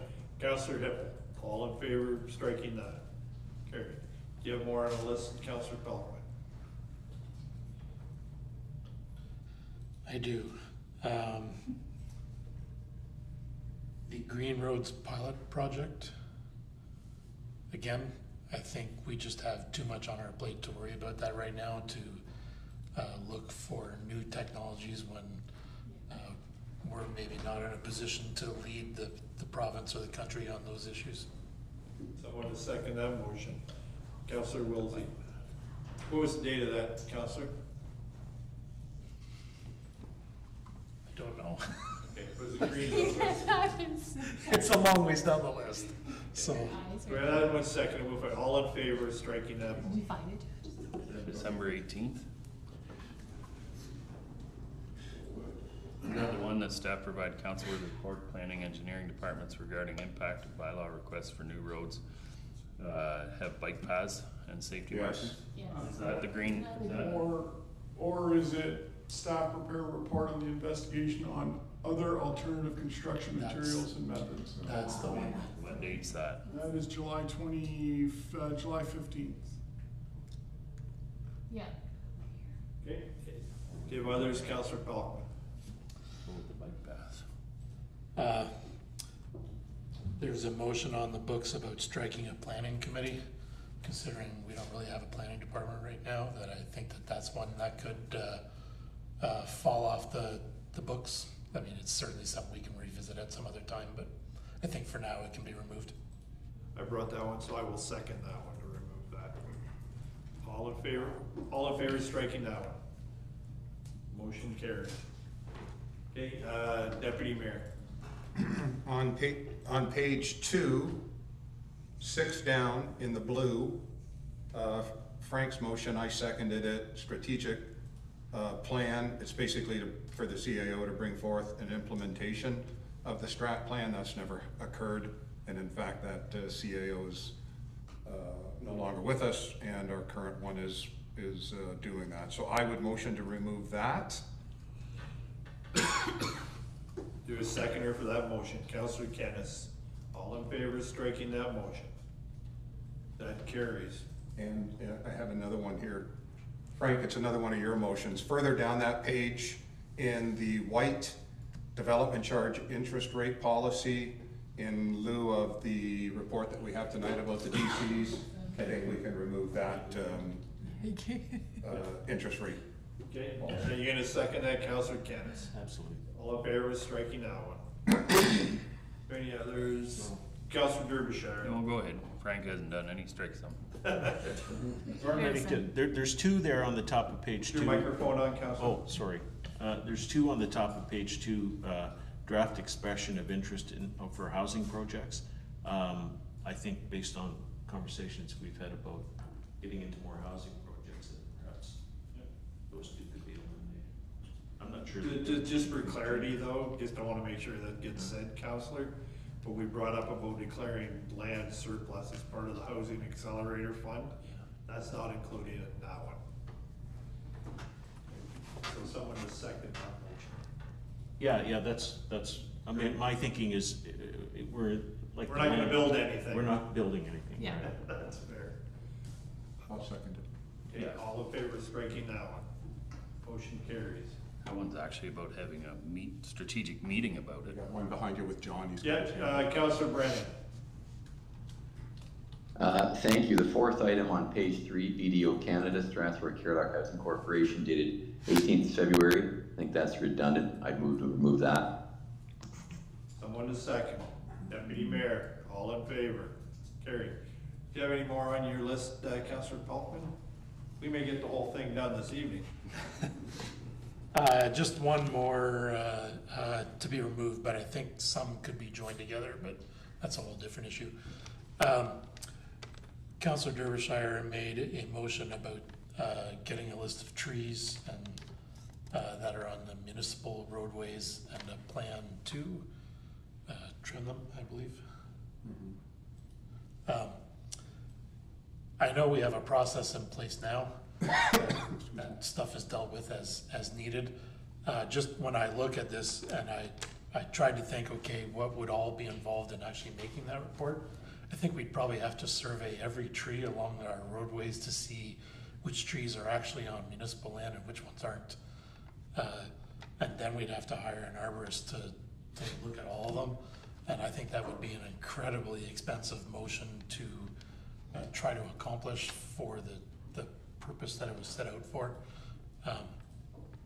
You know, at the end of the day, I think we do a fairly reasonable job at making our roads safe and the trees along them. Storms are gonna happen, trees are gonna break, but I think that's gonna happen even if we did this, so.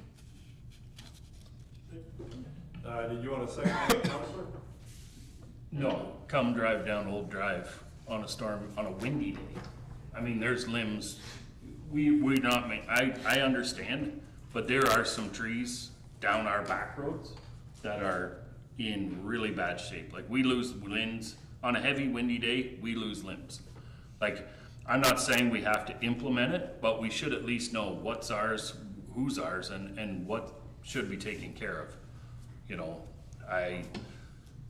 before I did put that forward, I did speak with the department, not the department head, but the head of the roads department, and he didn't have a problem with this motion coming forward. So, that would be mine, but it's up to a vote. Councillor Pelkman, I'm gonna be in favor of keeping it just because I hadn't saw your list, but I received a couple of text messages on the weekend. I think it was on Sutherland Road, Councillor Derbyshire, somebody about a bunch of trees, so I don't know. Councillor Wilsey. Yeah, just to comment on that, if you remember, about a week after we made this motion, there was a huge windstorm, and we had Christina and Irish and a whole bunch of roads out in the area were closed because trees fell on them, and we had our fire department have to respond to clear trees, and they spent close to 2 days clearing trees. So the cost of doing this report is probably going to be outweighed by what we'd save in the emergency services and the response, because we don't need our firefighters tied up and cutting down trees and clearing roads when we could get that through with preventative maintenance. Any other ones that come off? Deputy Mayor, then Councillor Derbyshire. Last page, item 1 and item 3. Bo, you made the motion, and Greg Wilsey, you made the other one. Both are in reference to the Fire Services Advisory Committee, and both are redundant, I would say. Someone to second that motion. Did we vote on the previous motion? Didn't get a seconder. Didn't get a seconder.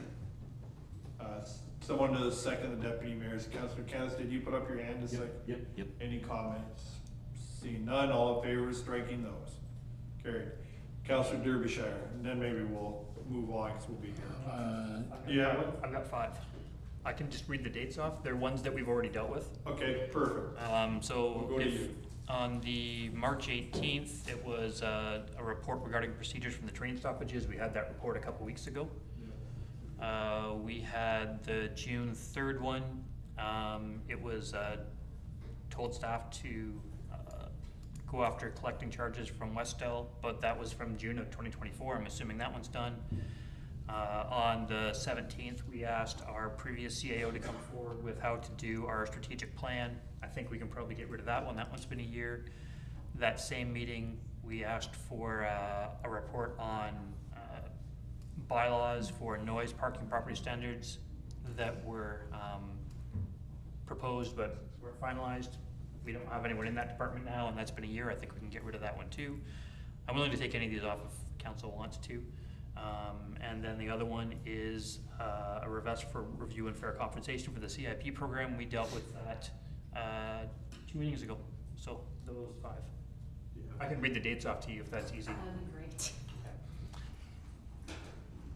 The dates are March 18th of 2024 for the first one, June 3rd of 2024 for the Westdale one, the two on June 17th of 2024 were for the strategic plan and the bylaw, and then April 22nd, 25 was for the CIP review on the last page. Yep, got it. Okay. Someone to second Councillor Wilsey's. Deputy Mayor, motion to strike. Sorry, did you have a question, Councillor? Just on the noise bylaw one, seeing as we recently dealt with an issue on Saxon Road, just wondering if that one should remain on the list. Caradoc's hands. Yeah. So can you comment on that? Through the chair to council, we are looking at reviewing the noise bylaw. It would be the department's intent to bring a information report to council with a draft bylaw. Allow council a month and a half to review that bylaw, send staff questions.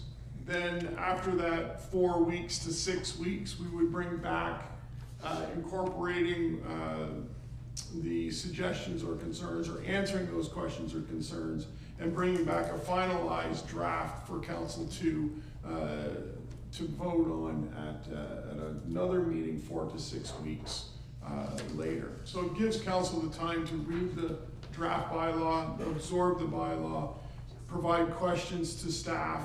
Staff can have some dialogue back and forth with council, and then come with a completed bylaw for council to approve at a later date. There's one here that's redundant, the bottom one on page 2. Yes, we haven't voted on sorry. Councillor Wilsey's. Motion to vote on, sorry, Greg. Just a comment on the noise part. This specific motion actually said to bring a report on all of those together and bring them to a strategic priorities meeting. So we can either strike all the, I'm open to whatever modification you want to make. Strike them all and let them bring it back to council. Okay, all in favor? We'll do one more because I'm gonna call a recess. The last one I'll bring up, bottom of page 2, it's the quarterly having these motions brought back to us, so that will become redundant.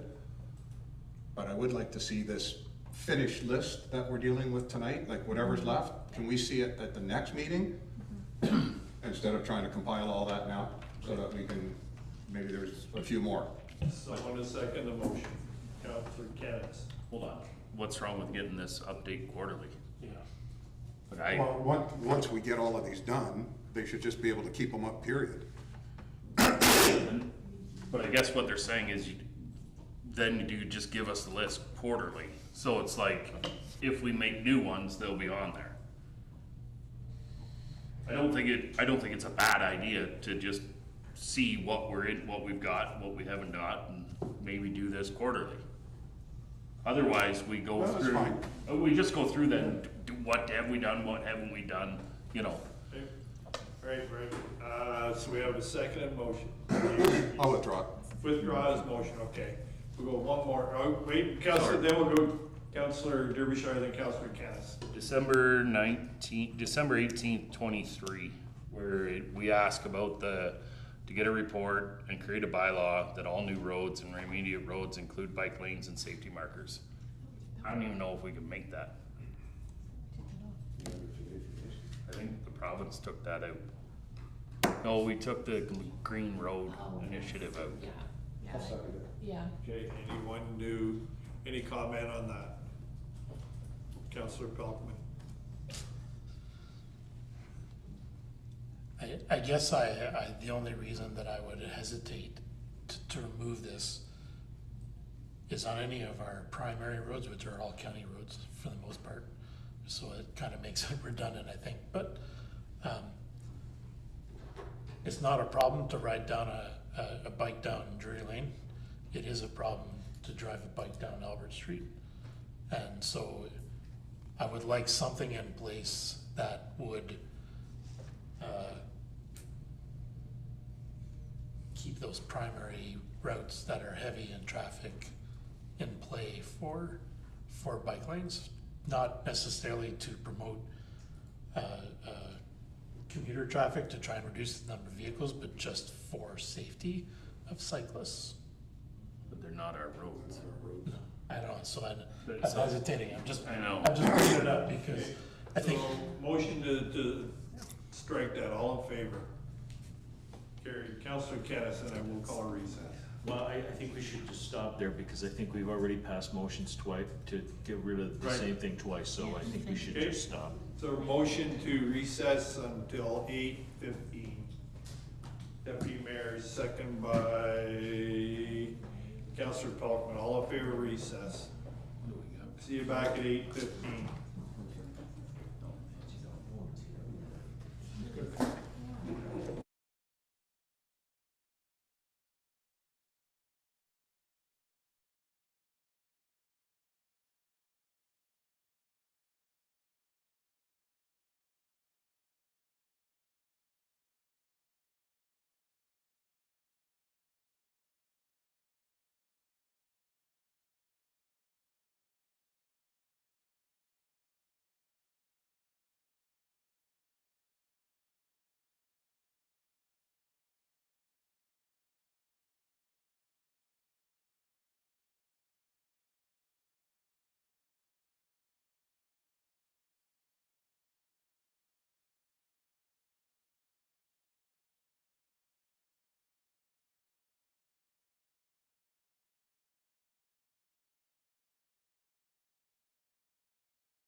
Okay, welcome back. Motion to recommence proceedings.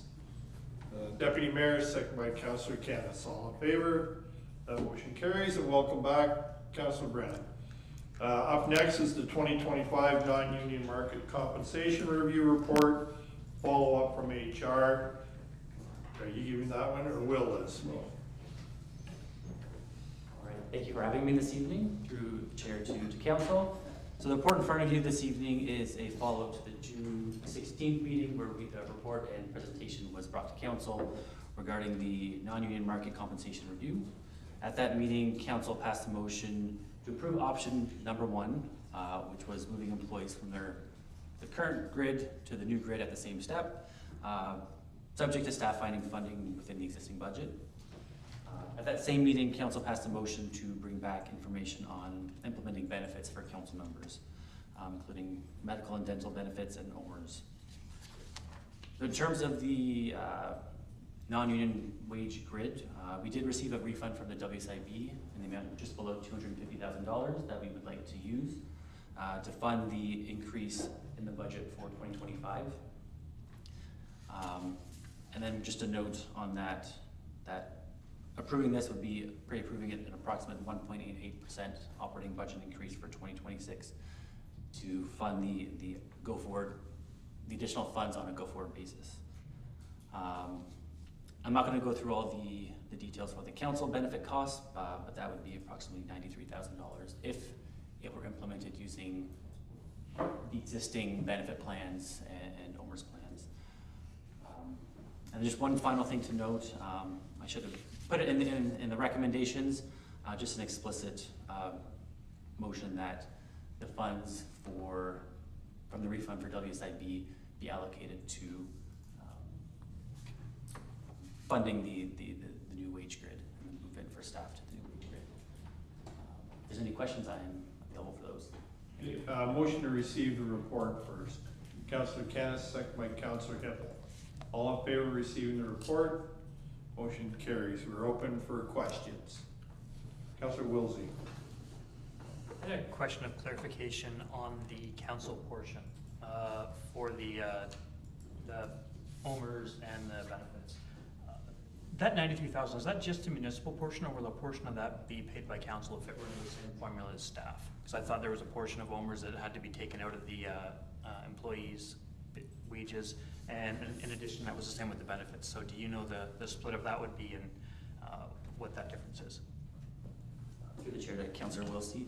So for the benefits, currently the municipality pays 100% of the premium for the benefits. So that there will be no, unless council wishes to set up a cost share, there's no cost share currently. And the amount listed for the OMERS cost, that's just the employer side. So that amount would be matched by the deductions from the council members. Councillor Pelkman. So when we went through the amalgamation process, there was a lot of discussion about, the mayor spends more time on this job than any of us do. And so that's why it was considered that the mayor would be more or less a full-time position. However, for the councillors, we have all other employment, and whether that's employed by yourself or by somebody else, I don't think that, as this is not our primary source of income, that the taxpayer should be on the hook for providing us benefits or pension. So it would be my opinion that we remove that portion, and I'm certainly willing to make that motion. Okay, are you making a motion, Councillor? I am. Okay, seconder for his motion. Councillor Canis, any discussion on his motion? Councillor Wilsey. My only comment on that is, similar with the fire department, we want to get the best and the brightest people here on council around this room to make the best decisions we can. Some of those people are self-employed. Some of them are wondering why they would do it for the salary we get paid, which is part-time, but there's a lot of hours that go into being a counselor. I've had a number of discussions with people who talk about why I do what I do for the amount of money that we're paid for it, why I put the number of hours and the amount of time I spend driving out and meeting with people and talking with different people about their issues. And going forward, was going to put forward something to do a cost share for the benefits, and maybe we forego the OMERS. Like I don't intend on making this a career. I don't believe any councillor should be here for more than 8 to 10 years or 2 or 3 terms.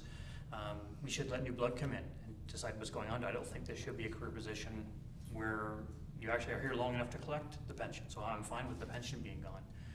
But as far as the benefits, one of the benefits that comes in is for the self-employed and those of us who maybe are willing to take the time and to put the extra effort in, who have the more flexibility in our schedule to meet during the daytime, so we can save the staff the overtime hours at night. I don't think benefits would be that bad as an incentive for those of us who don't have benefits, especially self-employed, and more, many people don't have benefits at their full-time job. It's rare and rare. If you're one of the generation that has benefits at your job, great, good for you, but that is not the norm, and it hasn't been the norm for quite some time. So I'm in favor of agreeing with you on the OMERS part. We can get rid of that, but I would like to talk about at least allowing councillors to opt into the benefits, maybe at a cost share instead of the 50 or instead of the 100% municipal paid. But that's my comment on this. Any follow-up? Okay, so you have a second motion. All in favor of that motion?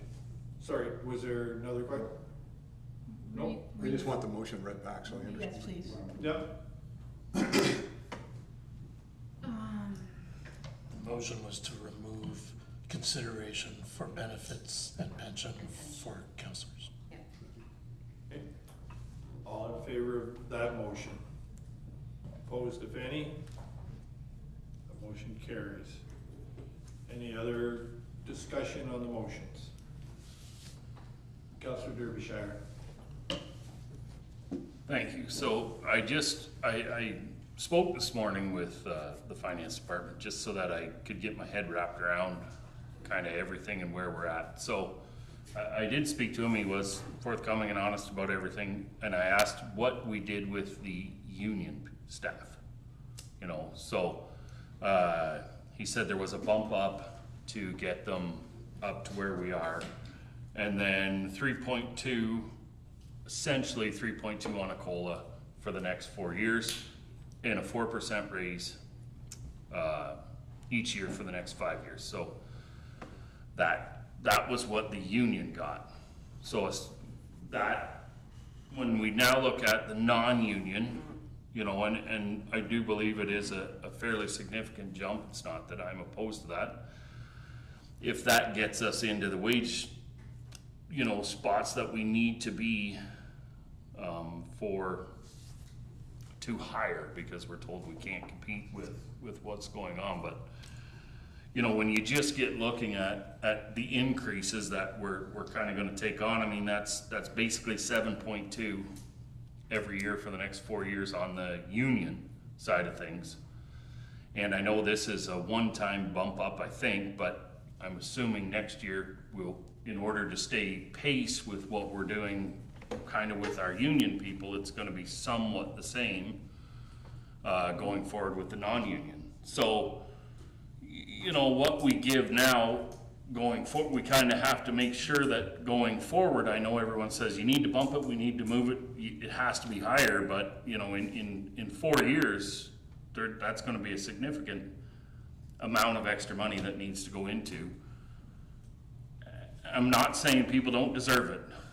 Don't get me wrong. I'm just looking at it from a financial numbers and sense, and kind of how our building's moving and this, that, and where we're sitting at. So I just ask that, you know, we kind of take a good hard look at what we're adding to our operations as opposed to what we're collecting in our taxation. Deputy Mayor. Thank you. So I'm a little confused with the numbers that Councillor Derbyshire just put out. So either to Director Dakin or over to Will in HR. Our unionized people don't get a cost of living increase, do they? Do they not bargain a yearly wage? So if they bargain, and I see the one director shaking his head yes, but they're gonna bargain, I'll just throw a number out there, it doesn't have to be the right number. Let's say they're doing a 4-year contract and they bargain 4, 4, 4, and 4. And when you do that, you're already looking at the COLA, and you're saying, well, we think COLA is gonna come in around 3, and we want to go 1% higher every year for an increase in our like a living wage or our standard of living. So they bargain 4, 4, 4, and 4. That's what they get. They don't get 3.2 cost of living plus the 4. But I understood that's what Councillor Derbyshire said. So I just want to be perfectly clear when we're talking about the unionized staff that bargain contracts. How do they bargain? Because I know how I used to bargain. I just want to make sure the other did the same thing. Will or Director Dake? Through the chair to Deputy Mayor McGuire.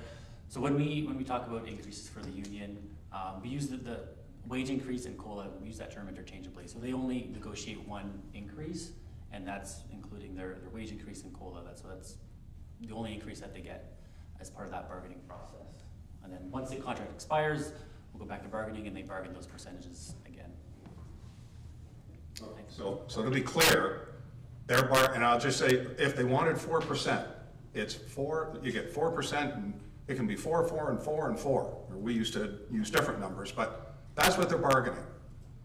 COLA is included into that. Everybody's kind of guessing what COLA is going to be. Sometimes you win, sometimes you lose.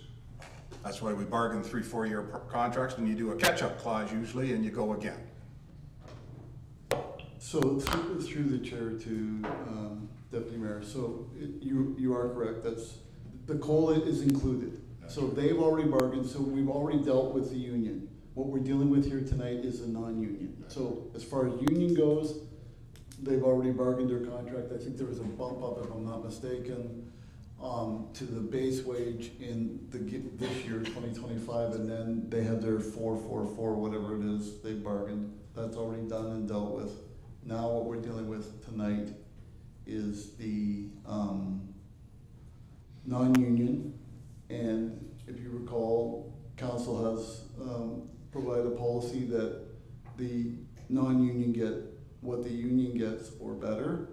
So we would follow whatever the union negotiated at least each year moving forward. So 26, 27, 28, we would follow whatever the union contract is, and that would be brought before council to be voted on that year as part of the budget process. Right. Thank you. Any other questions?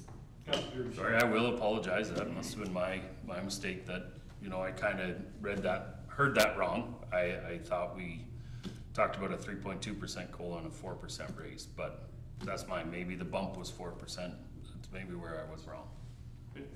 Any other question? We'll go Councillor Canis and Councillor Wilsey. I would just make the motion to approve the two motions that were presented to us to implement the new non-union wage grid, and that their same step on the new wage grid be effective July 21st, 2025. Do you have a seconder? Councillor Palkman, any further discussion? Councillor Wilsey. I just want to say that if we do this and this passes, what this is likely going to do is set us up for another bump that's going to catch up all the non-union stuff when our contract expires. It's going to make for a very tough next union group when we negotiate a contract, and then within 3 months give our non-union staff, looking at the grid, is approximately a 20% bump between the two. So if we do that, and then it's going to make our next union contract really hard, but next council's problem, I guess. Can I? Sure, go ahead. As long as it's to the motion. There. It is to the motion. Yep, go for it. So the motion which is put forward, I guess, was moved at the last meeting when we were showing the options, right? I think it was asked that we get shown where 4% was going to or where this bump was coming from, right? That was moved by Donna, or by Councillor Pammer. I don't think that's what we decided on. We asked to see what that did. That didn't mean we had to go with that exact thing. The lady that did the presentation actually said most people go with option 2, which I think was a 1% over whatever the options were there. It wasn't the whole 4 right out of the gate. So I just, you know, just so we're clear, I don't think it was ever motioned for 4 to be, or for this bump to be the bump that we give. We were supposed to see where it was coming from and how we were gonna financially make that. So. And just for clarity, Will's gonna correct me, there was a third motion that we use the WSIB funds to fund this. Is that correct, Will? You're looking for that? So could you I will add that to my motion that we fund this with the refund from the WSIB. And you had second that, Deputy Mayor, I believe. Oh, yeah, okay, yep. Councillor Bell? Okay. Right, all in favor of the motions in front of you? So, opposed, if any? Carried. Sorry. Take away, we already voted, but I'll let you say your. All I was gonna say is, when it came to still providing motions, like, there wasn't here's the 3 options again. Do you know what I mean? Like, all it says is council provide alternate direction. I think the report was to show us, which it did a good job on showing what the council thing was about, but we still didn't get to see, here's option 1, 2, and 3. You know, for what, it's just, here's what we're recommending that you do the whole bump up, which wasn't what Councillor Palmer's recommendation was. It was to see how that was going to be financially funded. I would think you still would have had the options 1, 2, and 3 to be seen on there by everyone so that it could be voted, or possibly pick those options. Fair enough. There's no county council report, correct, Deputy Mayor? No, but I will say that.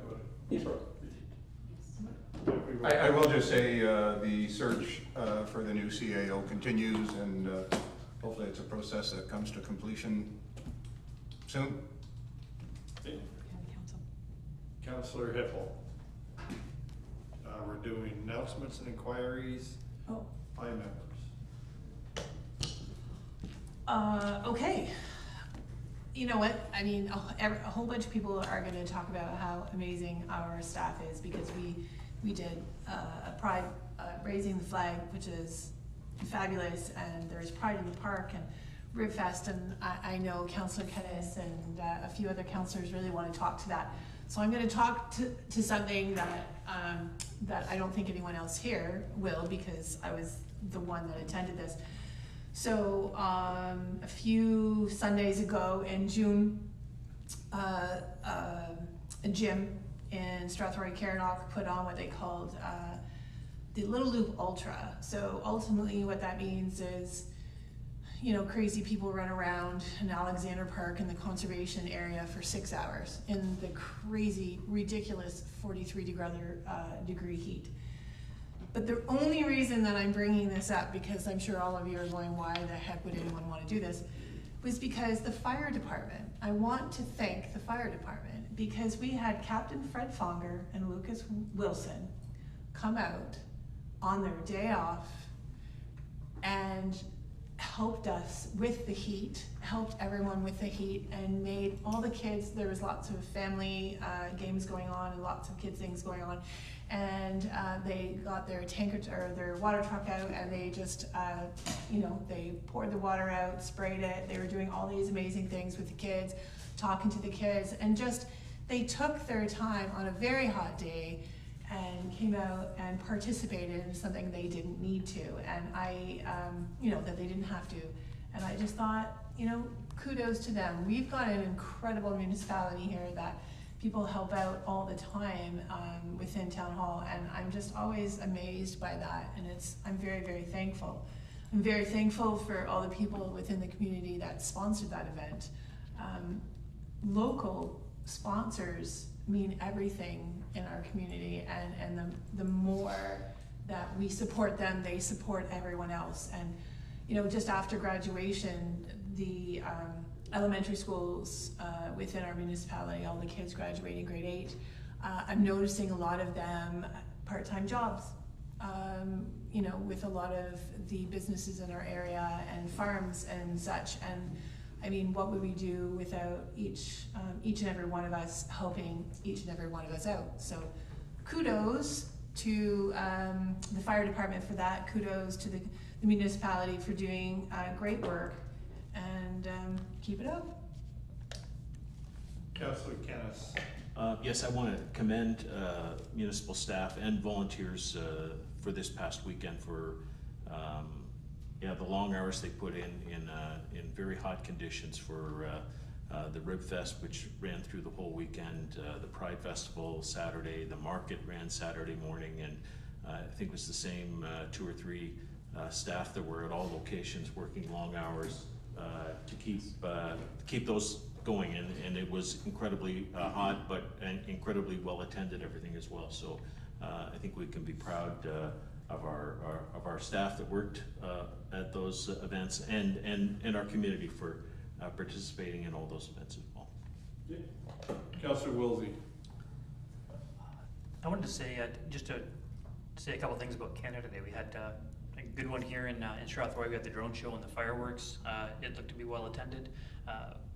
But one of the things I wanted to mention that's a little bit less, and this is the Canada Day that we had, it was actually in Delaware this year. It was Mount Bridges, Delaware, and Kamoka do one that rotates through. And on that one, there was about a good fireworks show. We had people from all across Southwestern Ontario. We had Shriners and Masons and the Scouts, and Girl Guides and dance troops. And we had an extensive parade that went all the way through Delaware and ended up, the mayor was there serving cake and ice cream at the end. It was a great day as well, but one thing that we don't think, while we're thanking the staff, we also need to make sure we thank all the community groups, because without the community groups, we wouldn't be the community we are. I agree wholeheartedly. Councillor Colquhoun. Yeah, I also wanted to speak to the events. I agree completely with Councillor Kennis about, it's the same staff at the same events, and oftentimes throughout the whole summer. So they're giving up their weekends so that we can enjoy ours, and that's much appreciated. But I also wanted to thank the Canada Day Committee for the show they put on here. I ran that multiple years, and it's a lot of work, and it was great to see, I'm going to guess 2,000 or 3,000 people, be pretty close. It was packed, and I saw a lot of people having a really good time. So thank you very much for those that did that. You're up, Councillor. Thank you. I'm just going to give a shout out to some local kind of businesses that are providing us with some local fruit and vegetables and strawberries. Bands on walkers during season, they're beautiful. The rhubarb's ready. Another one is Mr. Amish is still open for business down even with the construction. And wouldn't be remiss about the corn stands that are going to be popping up here shortly once they get rolling. But we have a lot of local people doing a lot of hard work, with the fruits and vegetable department. So if you can get out and support them, it's good local food. Deputy Mayor. Nothing this evening. Okay, and I'm fine. I'm just going to ask council to stick around for a minute after adjournment. Nothing. I just want to inform you. Yep. I'm sorry, Councillor Brennan. Oh, that's okay. I echo all the sentiments about the wonderful things that have been happening in the communities lately and all the volunteer hours people are putting in. So that's fine. Thank you very much. Thank you. Sorry about that, Councillor. There are 6 bylaws in front of you for approval this evening. Motion of those bylaws received first, second, third, and final reading. Deputy Mayor, second by Councillor Kennis. All in favor? The motion carries. Motion to adjourn this meeting at 8:38 p.m. Deputy Mayor, Councillor